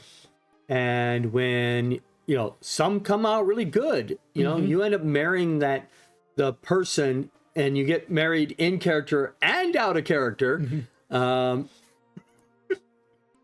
this is how we know that Hearth is a professional, because we did not send him that link. He quickly found that one up. Thank you, Hearth. We really appreciate you. He also likes to find catches when we say things that the average person won't understand. They've the vocabulary for, and you'll pull out of there. And I believe we got a 5 minute before we take our last Yep. 15. Finally, distinguishing between bleed and psychological triggers is important. As Mary Brown explained, psychological triggers in role-playing occur when some sort of stimuli activates previously traumatic memory and induces a response. For example, if your character is getting dogpiled and you have a flashback to when you were in a cave-in or something like that in real life, you had a real bad experience, that would be a trigger and not a result of bleed. Right. But we have to work around that. There are debates around bleed, whether it's good, whether it is even desirable. I mean, some of these games are doing bleed intentionally. They're trying to get you to feel those emotions. Yeah. And maybe affect the way you look at real life things. So there are strategies to manage bleed. What is your strategy to manage bleed on your campaign? Because that's going to be very important for you. And we're not talking about like someone who's been hurt. Well, it's a little bit Tourniquet around the neck isn't the choice. I've always leaned a little bit more toward bleed because I've seen it more positive than negative with the community that I've grown in. We've had people that came in with a lot of social anxiety, and they were supported by the community the entire time. They were pushed into leadership positions in game, and they developed skills and came out of their shell, became more sociable people. I haven't seen it go the negative way. So you don't have a plan for the negative? The plan for the negative has always been to pull the person aside, give them their break, comfort them, figure out what they need, but I haven't seen it ever have to be used. So it's always been there. But the actual having to go through with it is kind of foreign to me. Okay. So I know that, and you were witness to this when I was running Curse of Strahd. Right.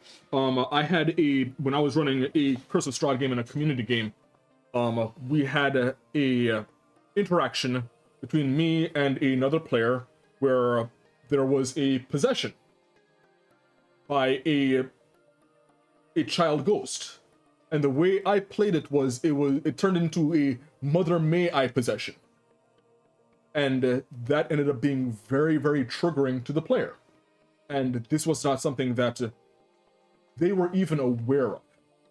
And when I realized that they were taking this very adversely, we took a break. I took them aside, talked to them, because I had already previously established a relationship with them where they know that I'm not a hostile person. And we talked through it and figured out, okay, what's going on? And we came up with a plan of, when we come back, consistency in the game be darned. I'm not going to ruin someone's experience to stay consistent in the game. I changed how the ghost was going to interact with him so that he wasn't going to continue being triggered. And that was negative bleed. He was being affected by not knowing whether or not he was going to have agency at any particular point. Well, one thing interesting to note is that we do use a form. Yeah. And I recommend maybe you using this as well to find out what topics people need to avoid, what topics they're like, yeah, let's really talk about that. But that wasn't one of his triggers or one of his concerns on his list, because he didn't know it was a problem until it happened to him. Right. So, we will be back in about 15 minutes. Then we'll go into traps and riddles, where you'll have more than one person to subject your torture to. And then we have some unboxing. Right. The last thing I want to say about this whole topic is go to the links that we've provided. Especially go to the Nordic LARP.org article, Bleed and the Spillover Between Players and Characters, and read that article all the way through the strategies to manage bleed. We will probably come back to this topic again in the future, because we're going to cover LARPs again later. Yeah. And we are going to cover safety tools for all games, Yes. especially LARPs in other future ones. That's going to be a reoccurring You can topic never for have us. too much of it. Yeah. So we would like to see you in 15 minutes. We'll come back. We'll have a short role-playing game where we try to I'll give these guys a scenario to figure out. They'll die screaming and crying. I won't. I've started internalizing it. Yeah, he just sits there and whimpers. Yeah. I'll break down at home. Then we will do our unboxing segment after that. But we'll see you there. Okay. In 15.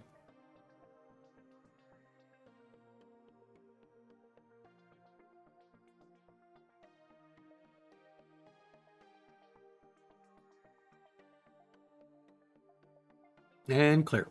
I'm not there yet.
difficult to keep typing it out with Violet Nightshade and Nightshade Violet.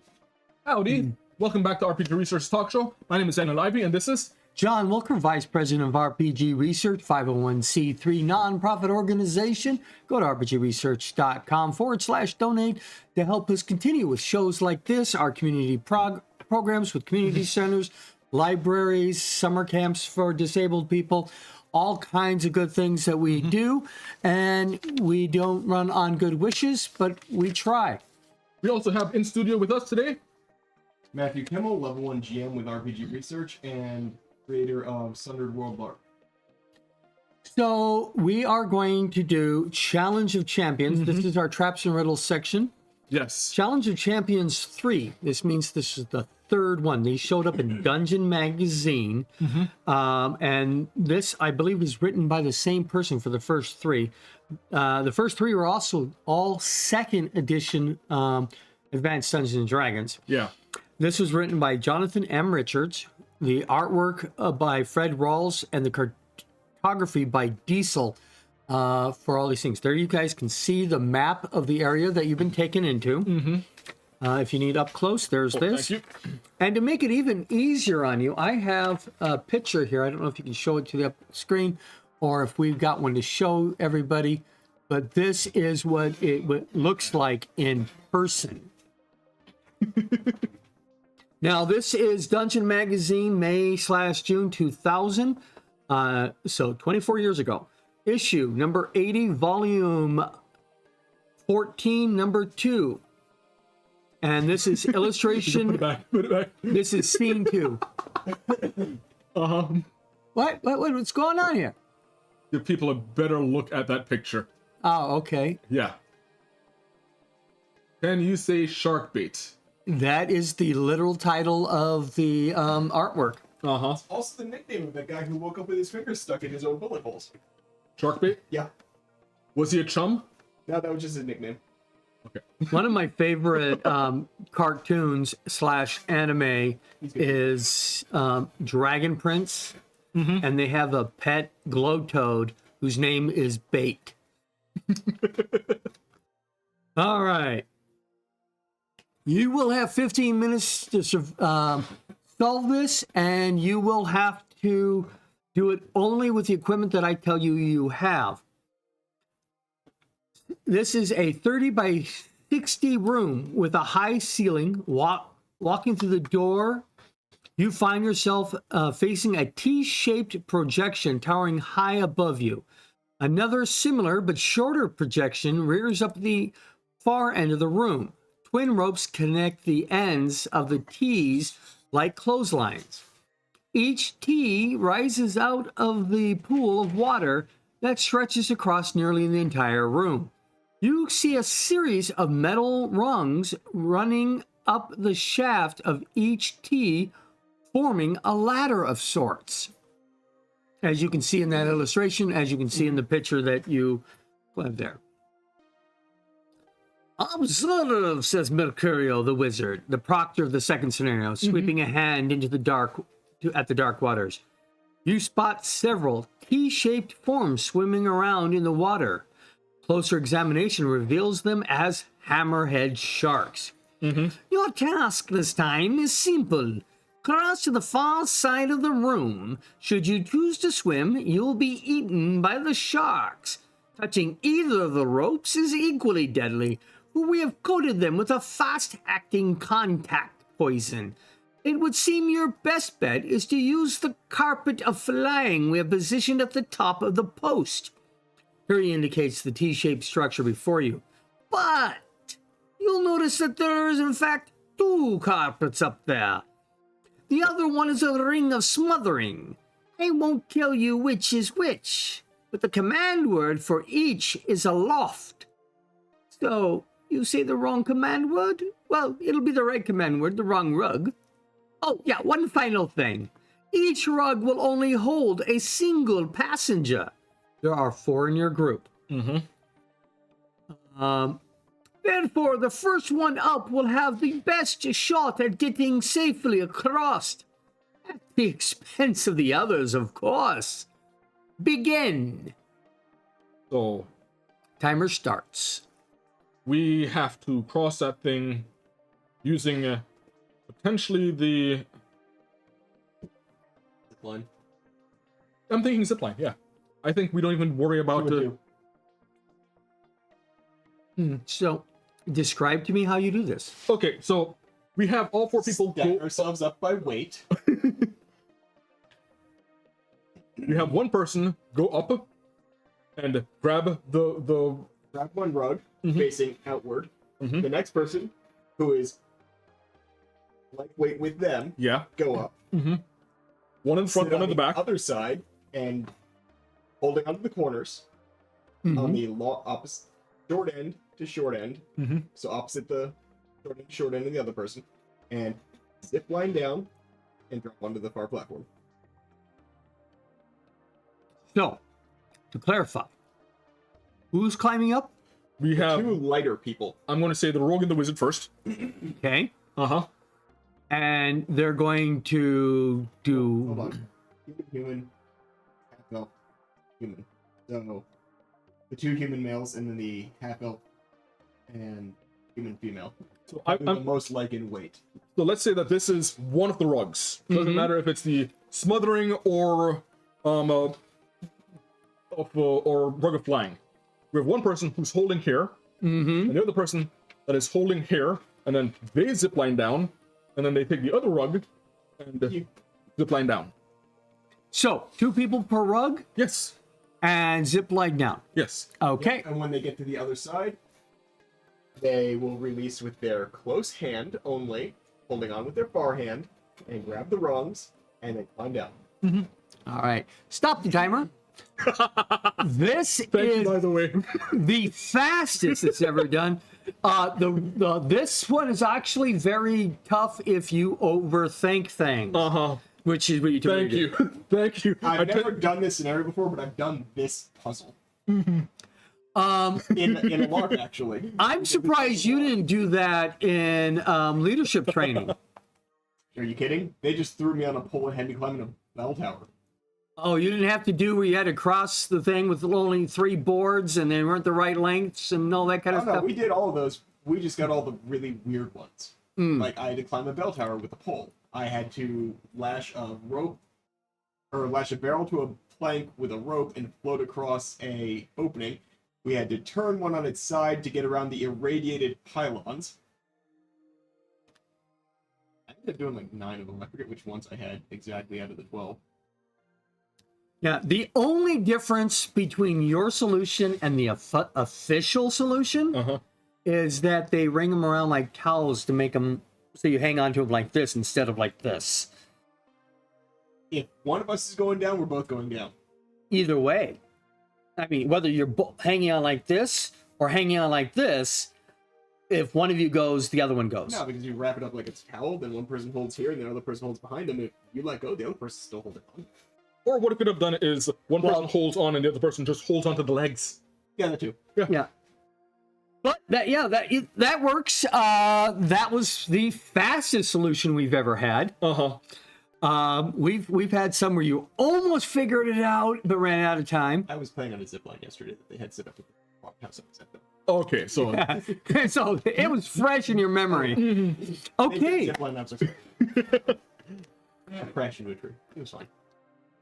So, well, that gives us more time for the unboxing. yay! Wait, that was supposed to take longer? Yes. Normally it's 15 minutes. You have a 15-minute solution time to get that. And sometimes he doesn't make it. So after the 15 minutes, I have to explain to you why he's dead. So this can take up to a half an hour. Oh, we're using this camera now, so it can move back. Yoink. Yoinkity doinkity. Okay. So we have some dungeon crate.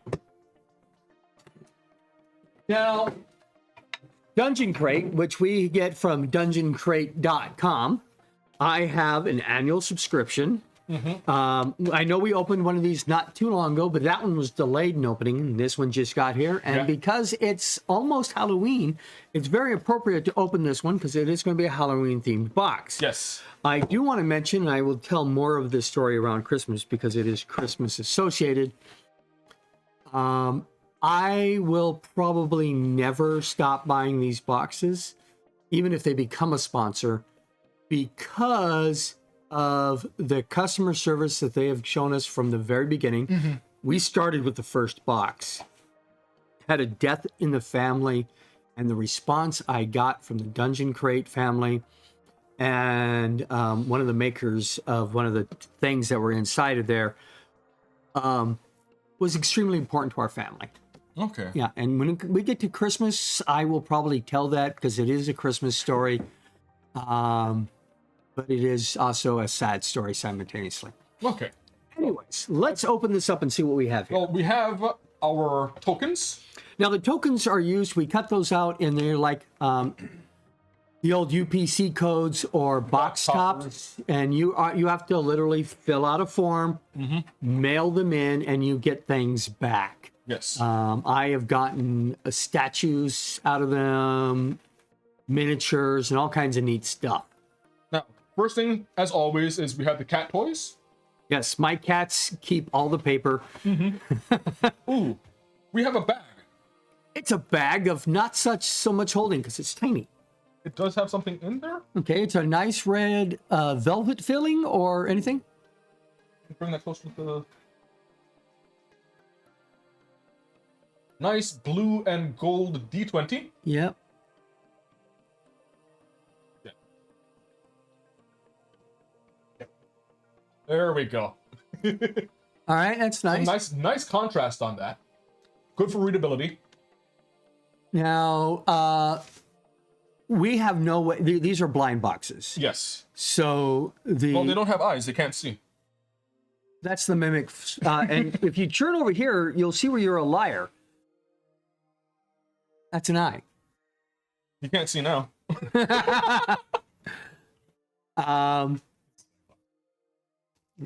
It's a side box.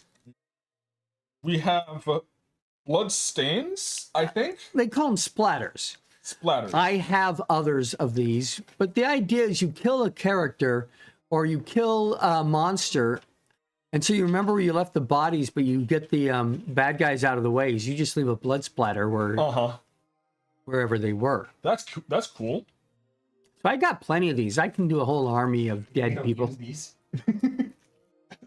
Yeah, would you like me to start using those? I say every character should have one of those, so that when you invariably kill our characters, we're just like, okay, that's my character now.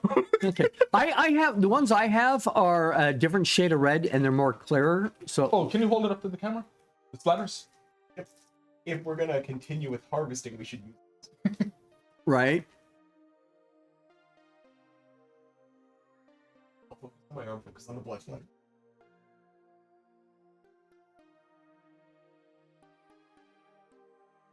That's white background. Hold still. There, I saw it for half a second. Yeah. There's the blood spatters. Yep. Yeah. And yeah, those are a nice little tool to show where dead bodies went down, so you don't have to leave a miniature there. Mm-hmm. There are also, it looks like we've got some posters. These say, even a man who is pure in heart. Oh, they've got black on black.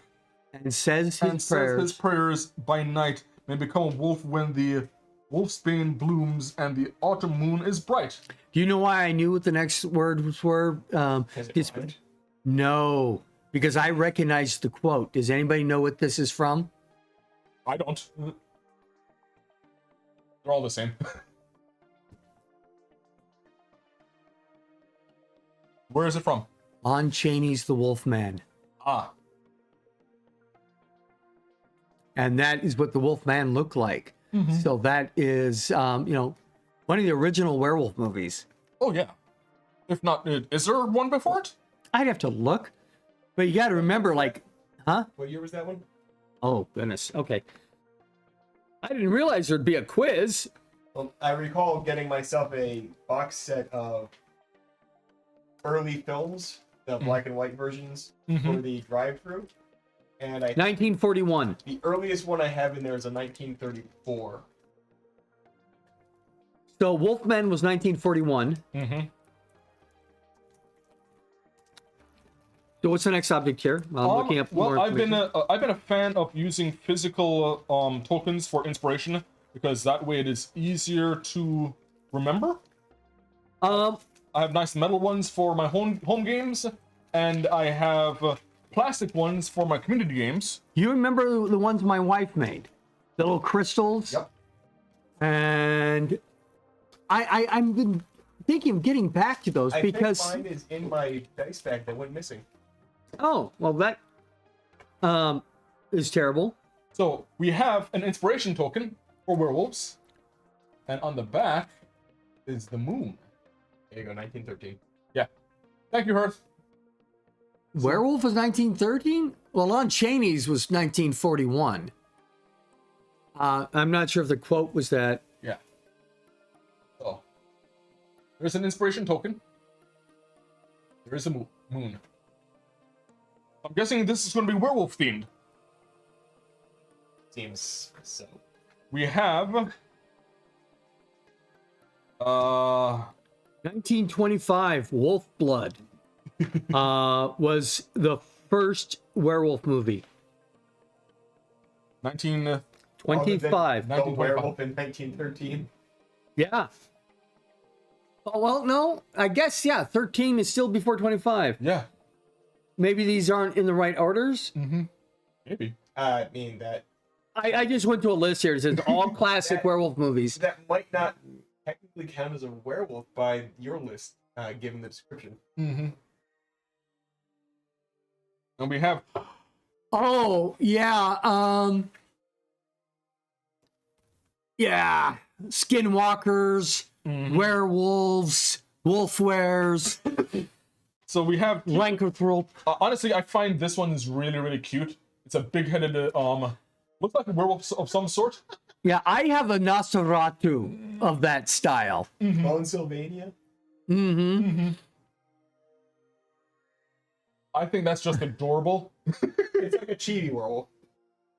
You know, it works. It's a chibi, yeah. And I'm sorry, this claims it's a were-rat? No, it's not a were-rat. It's a were-giant. Look at that tail and tell me that's not a rat tail. That looks like like a Skaven.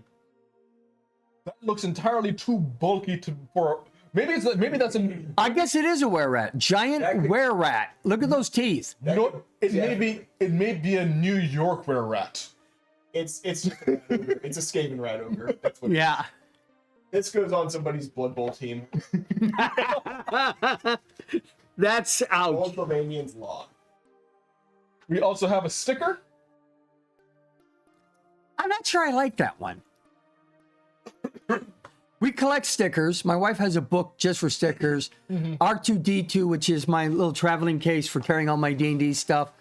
I'm not sure if that is a sticker I like. It's something about the American flag over the demon's skull.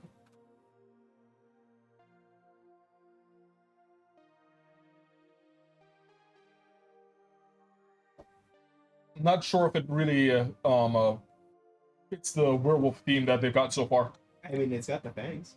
That's about it. But this looks more like a predator skull. Yeah. American Predator. Yeah. You know, I had a joke.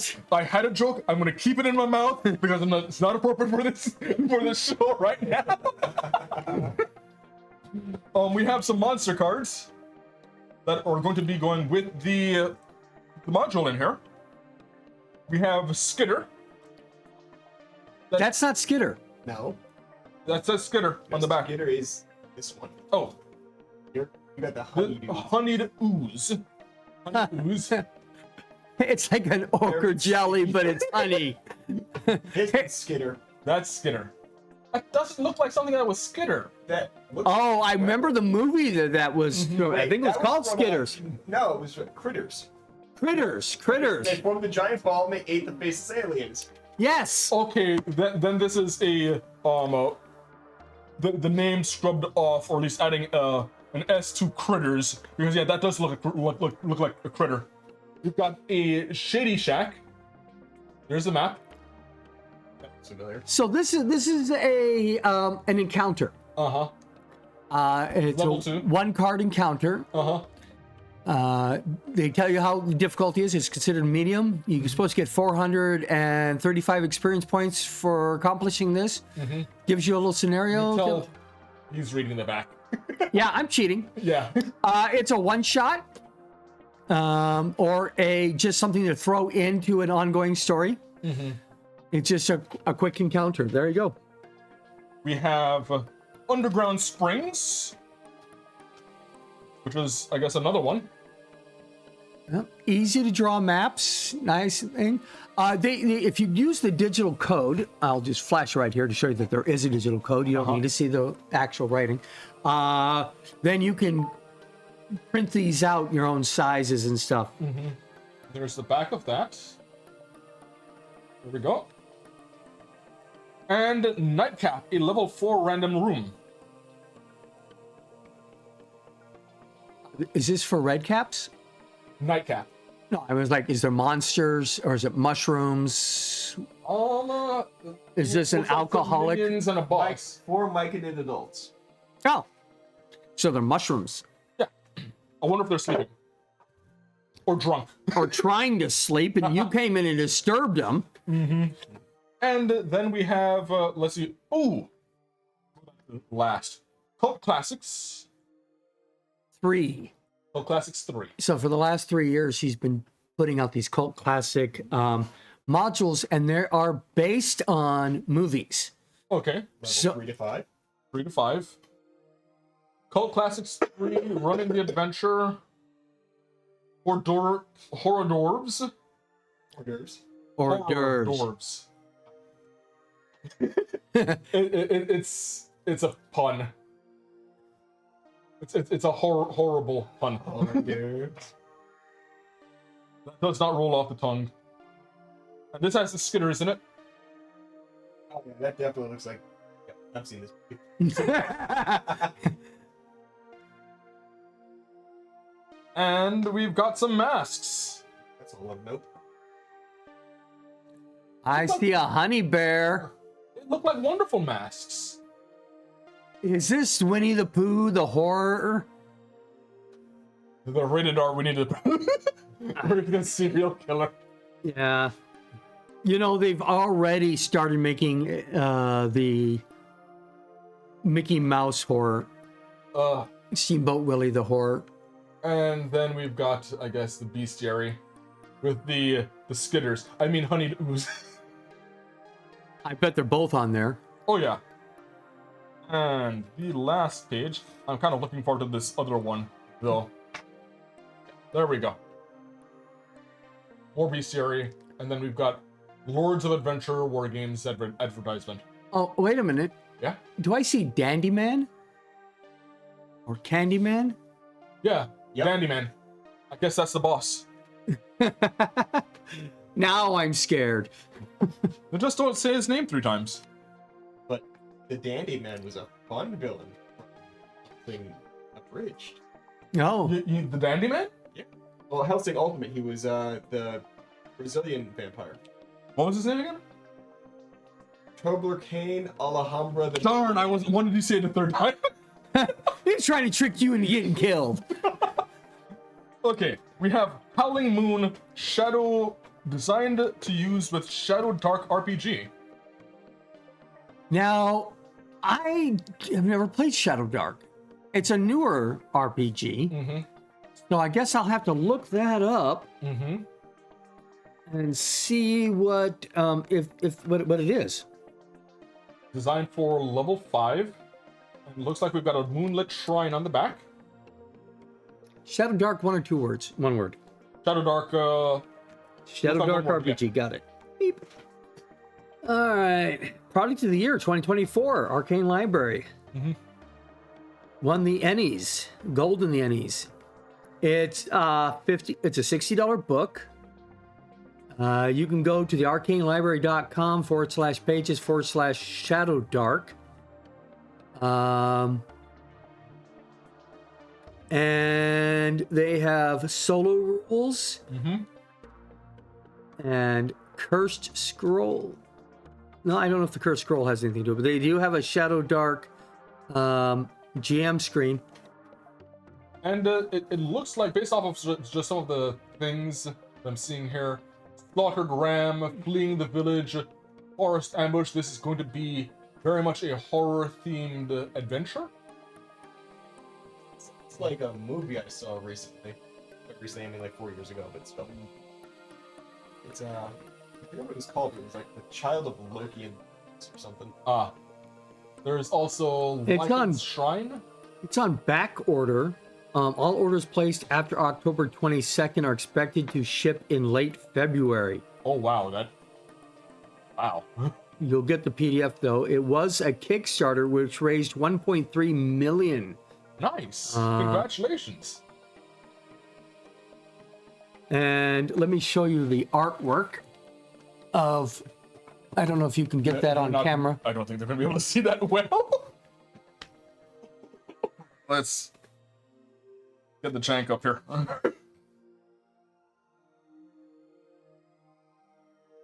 zoom it in. Yeah, that doesn't look like a deer. Not at all. That looks more like a tick. That is a beholder, it looks like to me.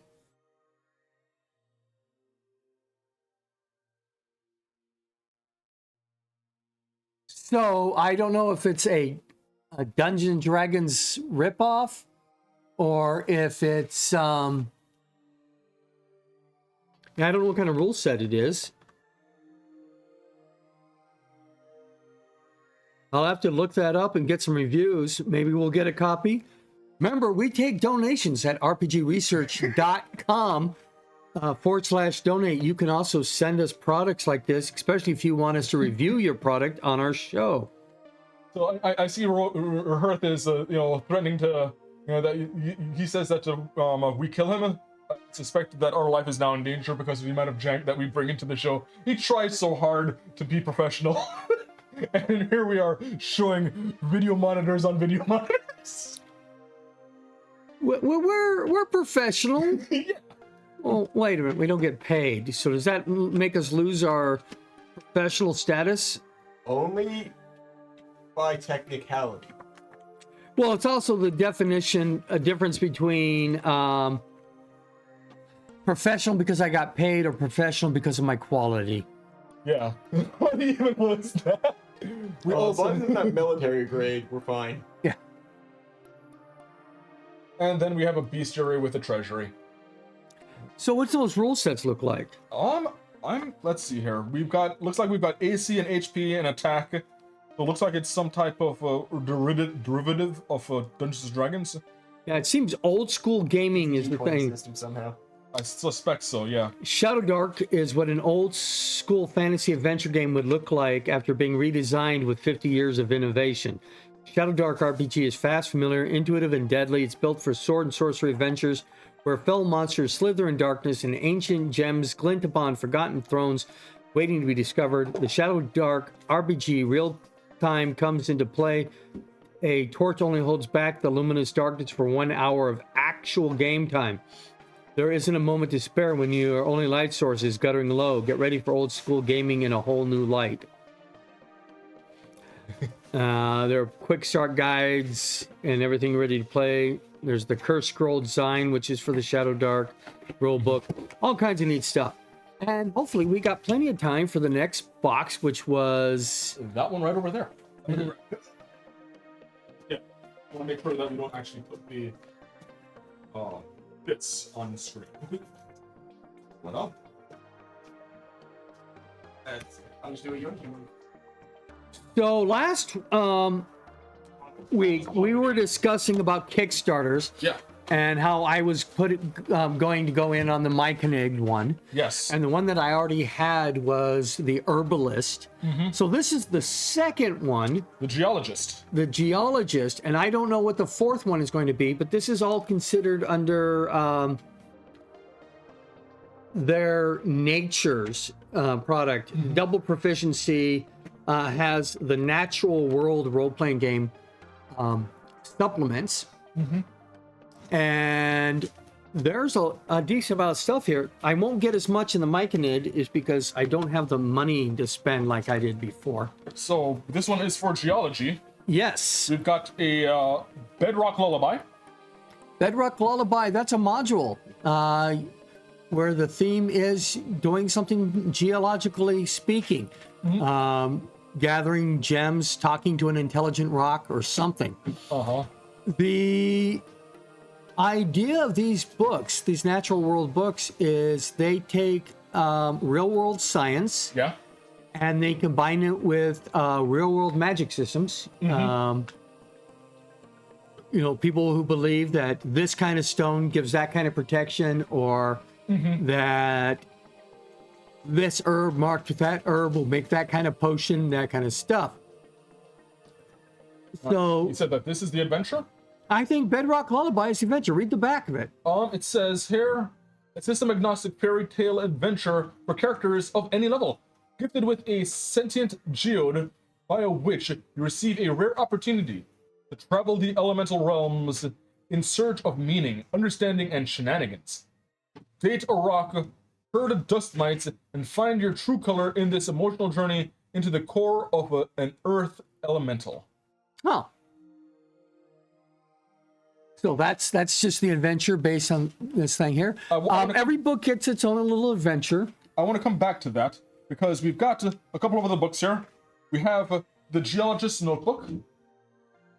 This is a tool, not a reference, actually. Go ahead and open it up. You are to keep your notes in here of all the, as a geologist would. Yeah. You come across a rock or stone, you put your notes in here. You got a fantasy rock or gem or whatever. You can add them to this reference here. And a lot of pages to just use that. I'm assuming that all of these are just copies of the next page. Yeah. Yeah. I'm assuming the same thing. Yeah, that's what I'm seeing. Okay. Oh, and then on the back, looks like we have an index of some sort that you can create. Yeah. So this becomes a good in-game prop. I got one from the Herbalist, and I've got this one here. The players in my Saturday game do have the Herbalist Handbook. Actually, technically, they have this one too, because when they went to the Sinister Secret of Saltmarsh, and they went into the Alchemist's mansion, they found these two books. Okay. And that wasn't something, these books were written long after the module, but they happened to fit that story beat that's in the thing where they find a geologist book and an herbology book. So there's also a coloring book.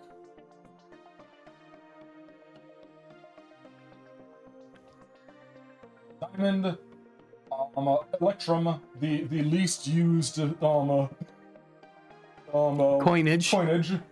Hematite, gypsum.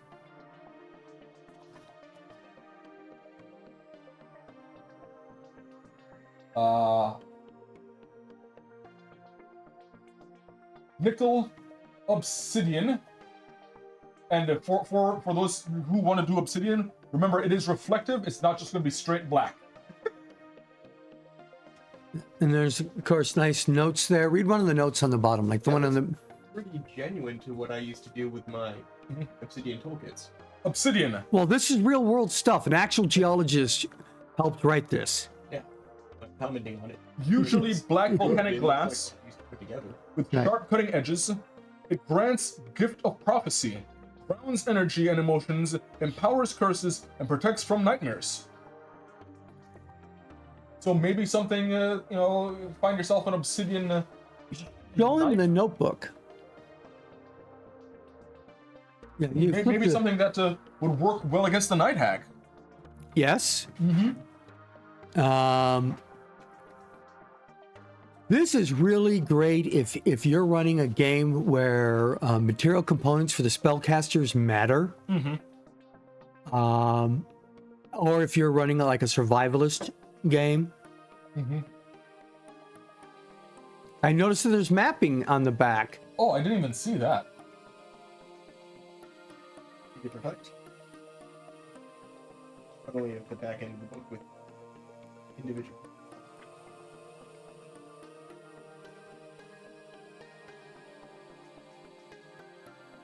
Looks like each page is unique too. Yeah. And you can graph where you found something on your explorations or something like that. And then there is this nice, hefty, this feels heavy Yeah. book. I think it's bigger than Oh. the herbalist book was. Magical correspondences. Nice. So I find this interesting. I know that I've heard you talk about the herbalism one before, and I haven't had a chance to really take a look at it, but this looks just like way too much information that I would ever use. It's out in my car. I should grab the herbalist book. In fact, I'll do that while you guys talk about what we find here, and don't forget about the cards. Oh, let's crack the cards open. But I'll be right back. Oh, You might want price to actually move over here and get on camera. Okay, One of you. I'll do that. Just sideshift both of us. Yeah. Price guides. Price guides. Yeah, there's everything Okay. in this thing. Can you show the camera? Price guides. Yep. So, it sounded like you had some experience with geology. I've done quite a bit. I was in anthropology as an undergrad. I did archaeology for a few years. I've done a lot of these things, so. Yes, Hearth, we want to stay on the scene. So yeah, when I was doing anthropology, I had to do primitive tech, and putting together my toolkits required drawing out the shapes of the things I was using, and I personally liked using obsidian. Now, what was your experience with obsidian? Why did you prefer obsidian? It works better because when you're doing knapping or shaping of stones and all that stuff, it's the closest thing to glass and has the smallest crystalline structure that you can generally get, which means that the breaks are the most predictable, because anytime you break a stone, the way the crystal breaks is a 35-degree angle in a cone. Okay. So it makes it the easiest to get exactly what you want. Okay. It's also pretty durable, and it comes out to be in one type of measurement, obsidian breaks down to the sharpest blade you can get. Okay. Granted, there's 3 different ways to measure sharpness, and it only hits one of them. So it's still great. Okay. My professor actually used a obsidian scalpel to cut the umbilical cord on one of his children. Wow. Now, we've got some cards here. On the front, it looks like we've got some pictures, and then on the back, we have what it is and the description. Did you want to show them that? Sure. Yeah. Let's start up here. We got agate, Agate. and then on the back, well, I guess that's the back. On the front, we get pictures. And that is a nice diversity for agate. Going through, we got aluminum. Aluminum. Spelled properly.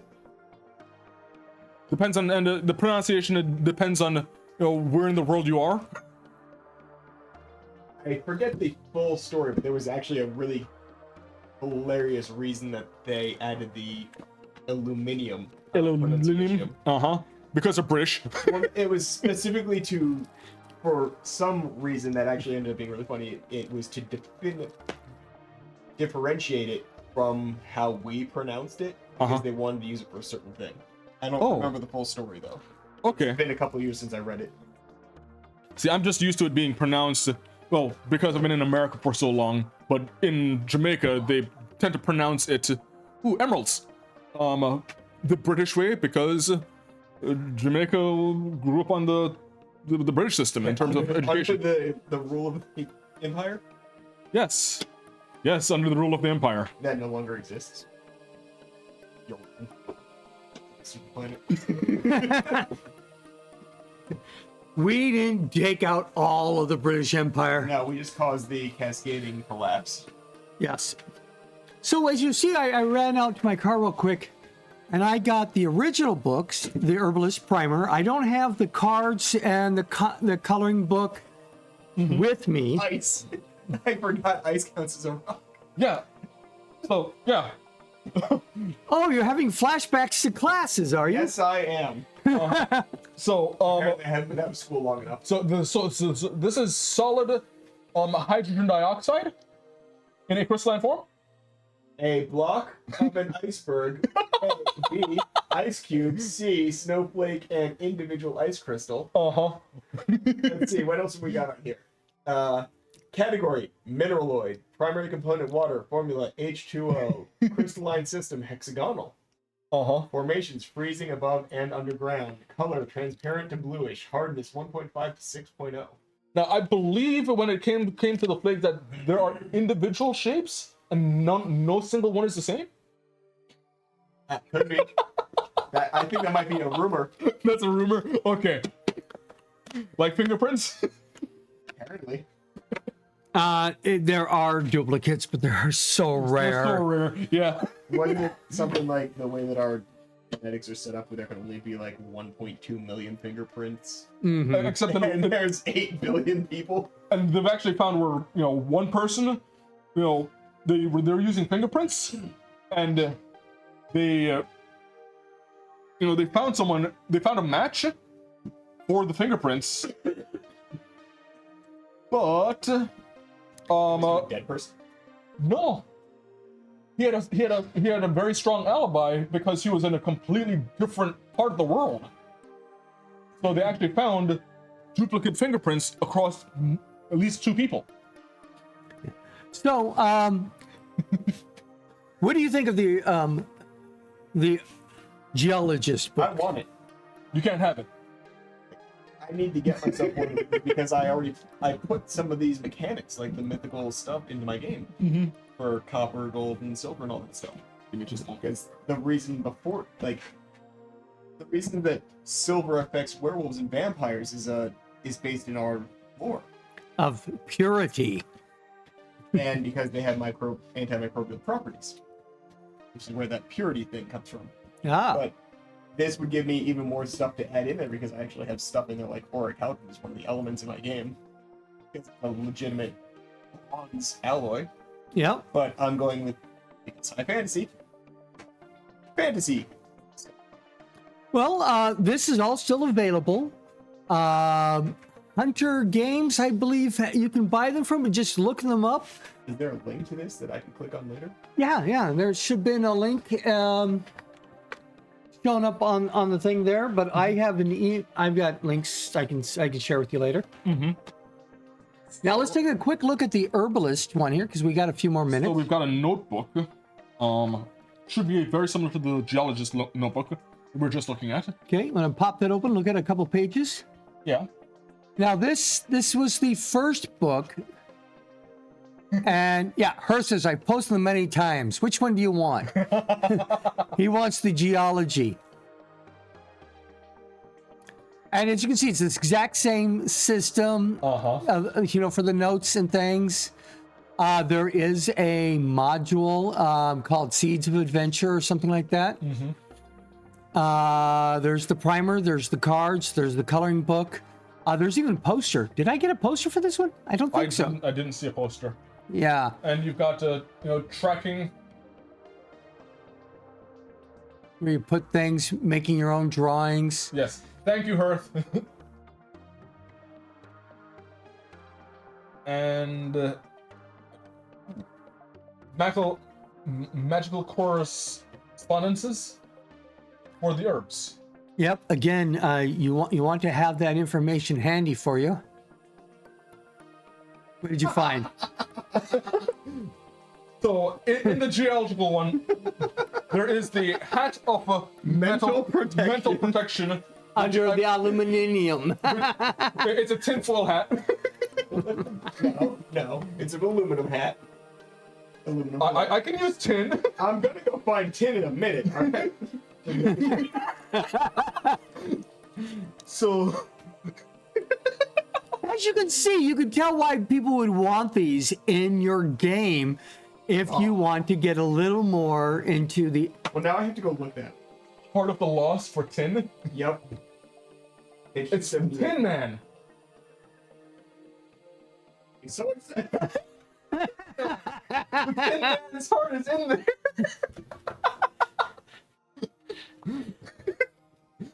Oh, this has derailed me so badly. I'm How not am I supposed to concentrate? There's an herbalist Not all those issues are fake. notebook. Okay, now flip through the big book. For the herbalist primer. Go ahead and show them the no. tin heart. Hold on, I'm reading the description. Okay, well, read it out loud. You want the italicized or the whole thing? Just italicized. Nobody knows how much evil the heart has devoured over millennia. Let's hope nobody will ever find a way to free whatever it contained inside it. But, lost. Which is under 10. Under 10. Under I'm assuming that is a Tin Man's heart. Well, it doesn't seem like it, because the description is not all villains choose their fate, nor are they doomed to fall prey to their dark desires. An ancient artifact known as the Heart of the Lost is said to have been created for just such redemption. It can consume a person's dark desires, containing them inside it, and freeing the person from their urges. What they do with their newfound freedom is up to them, as the artifact does not compel them to act against their urges. Ah. So, yeah, I still want to see Tin Man. Oh, darn. That was primed for... The system has overruled you. I don't care. You have the ability to pick other, make your own stories. These are just suggestions, like every other rule. Okay, so we have Mandrake. Okay, that's a picture of Mandrake. Let's see here. Also known as, it's in the family for nightshade. Temperate open woodlands and, disturbed areas. It's perennial. Foraging for roots and leaves. Flowers are greenish to violet from March to April. Has an oval in a basal rosette. Description. Herbaceous plant with a high variety within the genus. Most mandrakes have a basal rosette of fleshy, cabbage-textured leaves with the differing degree of hairiness. Bell-shaped numerous flowers vary from white to greenish to violet and purple. Fruits are round or oval, yellow to orange, in varying sizes. Mandrakes have long, strong, tapering roots, often branching into a semblance of a humanoid figure. Magical properties. The more the root resembles a human body, the stronger its magical power. Carve it into a more humanoid figure to further focus the properties, but avoid purchasing already sculpted amulets. They're often roots of other cheaper plants. Mandrake is a staple of healing rituals, which cures sterility, promotes fertility, and safe labor. Hang it in the house to provide protection to all occupants. Use the root in exorcisms to drive away evil spirits, and in spells of creativity to unlock the art hidden in the mind.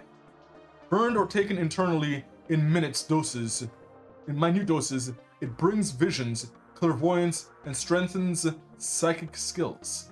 It also has some poisonous property. The whole plant is toxic, with the highest concentration of alkaloids in the root, smaller in the leaves, and lowest in the fruit. The difference between plants and are even bigger, making poisoning much too common. The symptoms include skin reddening, dry mouth, increased heart rate, arrhythmia, vomiting, and pupil dilation. The internal use of mandrake causes hyperactivity, hallucinations, and even hypertonic states. In lethal doses, it paralyzes the nervous system and leads to death by asphyxiation. But I don't see any any cool magic items based off of it. This was their first book. Yeah. They have potions though. Mm-hmm. I don't see they'll have illustrations of magic items, but they do have potions and things in the back, or near the back, or talk about how magic works and stuff like that. Now, right now on Kickstarter.com/projects/Hunter books/mycologist primer bibe double proficiency is the third book that they're coming out with. Yeah. And it's all about mushrooms and fungi and things like that. But one of the things I want to point out is that they're coming out with a new thing with the mycologist primer, which is, let me pull down to the right place.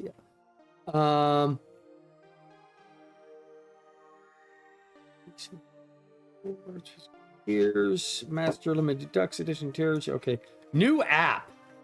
Surprise! We've teamed up with our friends at Pixel Table to make the Natural Library an even more immersive and comprehensive experience. Backers at all levels will be able to add on this app, which, by the way, is $10 for the app, which contains options for each of the entries in the Natural World Library. Easy to find and sort your fingertips.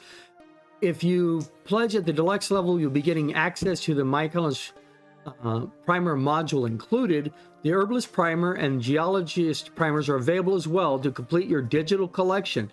More than just a PDF, this app is something really special, and we're proud to share it with you. And it is, you can click on the books, you can click on the biomes, you can click on the type of items like bear bread, herbalist basket, etc.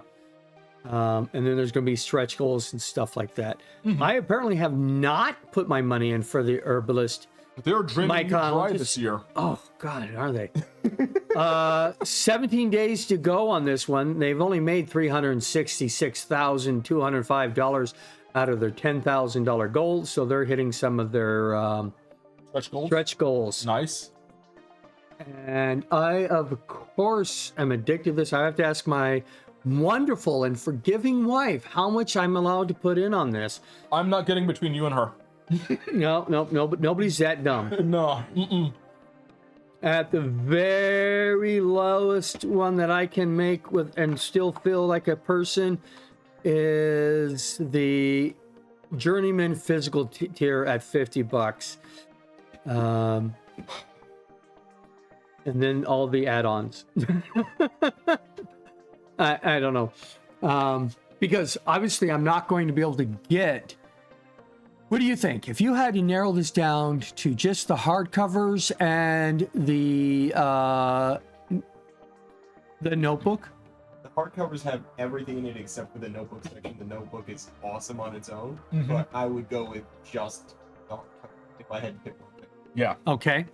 Because honestly, and this is just how I The work. cards are a novelty that just mimics the things in the book with lesser detail. Yeah, and the notebook is something that I can, you can come up with yourself. Right. This has the hard information that you need. Okay. Well, that's some pretty good advice there. Obviously, I don't need the coloring book. If you can, get it all, but if you got to get one thing, get the hardcover. Yeah. Right. Everything else here you can make on your own if you have that. Oh, there it is. There it is. So, I don't know if you guys showed the Geologist Primer Gem Generation table, which is a random table for rolling things out, but on the back side of it is the poster. There's the poster. Having her work overtime here. Thank you, her, for having patience with us. He's got so many patients, he might as well be a nurse. Yes. Nurse Ratchet. All right. That's our show today. The last thing we want to talk about is that we will be back next week. And are we going back into CRPGs? Yeah, and I think I wanted to focus on JRPGs, unless you had another thing. Nope. We're going to talk next week about JRPGs. Now, just quick definition. What the heck is a JRPG? It's a role-playing game with the letter J at the front of it? Generally, the J is supposed to represent the Japanese, but I don't believe it is isolated to Japan. It is a lot of that very Eastern methodology and philosophy when creating RPGs, which tends to be a lot more different than Western, which included the Eurocentric philosophies when it comes to RPG design. So a Korean. Fall under JRPG. Okay. Yeah. Well, as long as it followed the genre that was established by JRPG. Yeah. Instead of being something else. Right. And this fits into the argument of what, the difference between animation and anime. Yeah. So we can have a little bit more of that. Or manga versus comics. Yeah. Right. The only difference between a manga and a comic is you have to read backwards. It depends on how they publish it. Yeah, I fully It doesn't understand. come from the correct region of Japan. It's just sparkling comic books. If it's not from the Shojin region, and if you don't jump, if it doesn't have a character, screaming for 7 chapters. It's just sparkling comic books. yes. All right. That's an entire discussion and not one for RPG research. Do you have anything you want to say as a last minute ditch effort to get people to send you thousands of dollars? I mean, if you've seen me playing with these the last couple minutes, these are around in most of the gaming stores in and around Spokane as far as I can It looks like you've got a QVC. Would you be able to show that to people? This is the QR code that just links to... Twitch cameras! Oh, yeah. It's just a link to the Kickstarter, but the Kickstarter is what links you to the Discord because I am poor as a result of all this, so I have to keep updating the Kickstarter or the Discord invite. Oh, there we go. Every 24 hours. He did it. Sure. You won't code that. But if you find these laying around, and I've actually somehow managed to find these in Scarywood, and I found one of these sitting underneath a napkin dispenser. So they've made their way around. If you find these and you show up to one of the games, you can turn it in for an item. Okay. Oh, wow. So get your hands on them while you can. So I only made 1,000 of them. They're all over the state at this point. I think that's our show for today. It is the standard train wreck that we are used. we appreciate Hert's patience with us and the audience patience with us. I hope everybody has a wonderful Halloween, a blessed Samhain, a can't think of a good acronym to put in for Morte. I am not going to. Deus Morte. Day of the Dead. Bueno. Yeah. Bueno Deus of the Morte. And whichever other festivities that you have between now and our next time we meet. But Have a good night. and dream All well. Souls Day. Yes. Yes. Dream well. Native American Appreciation Day. The dead. Day of the Dead.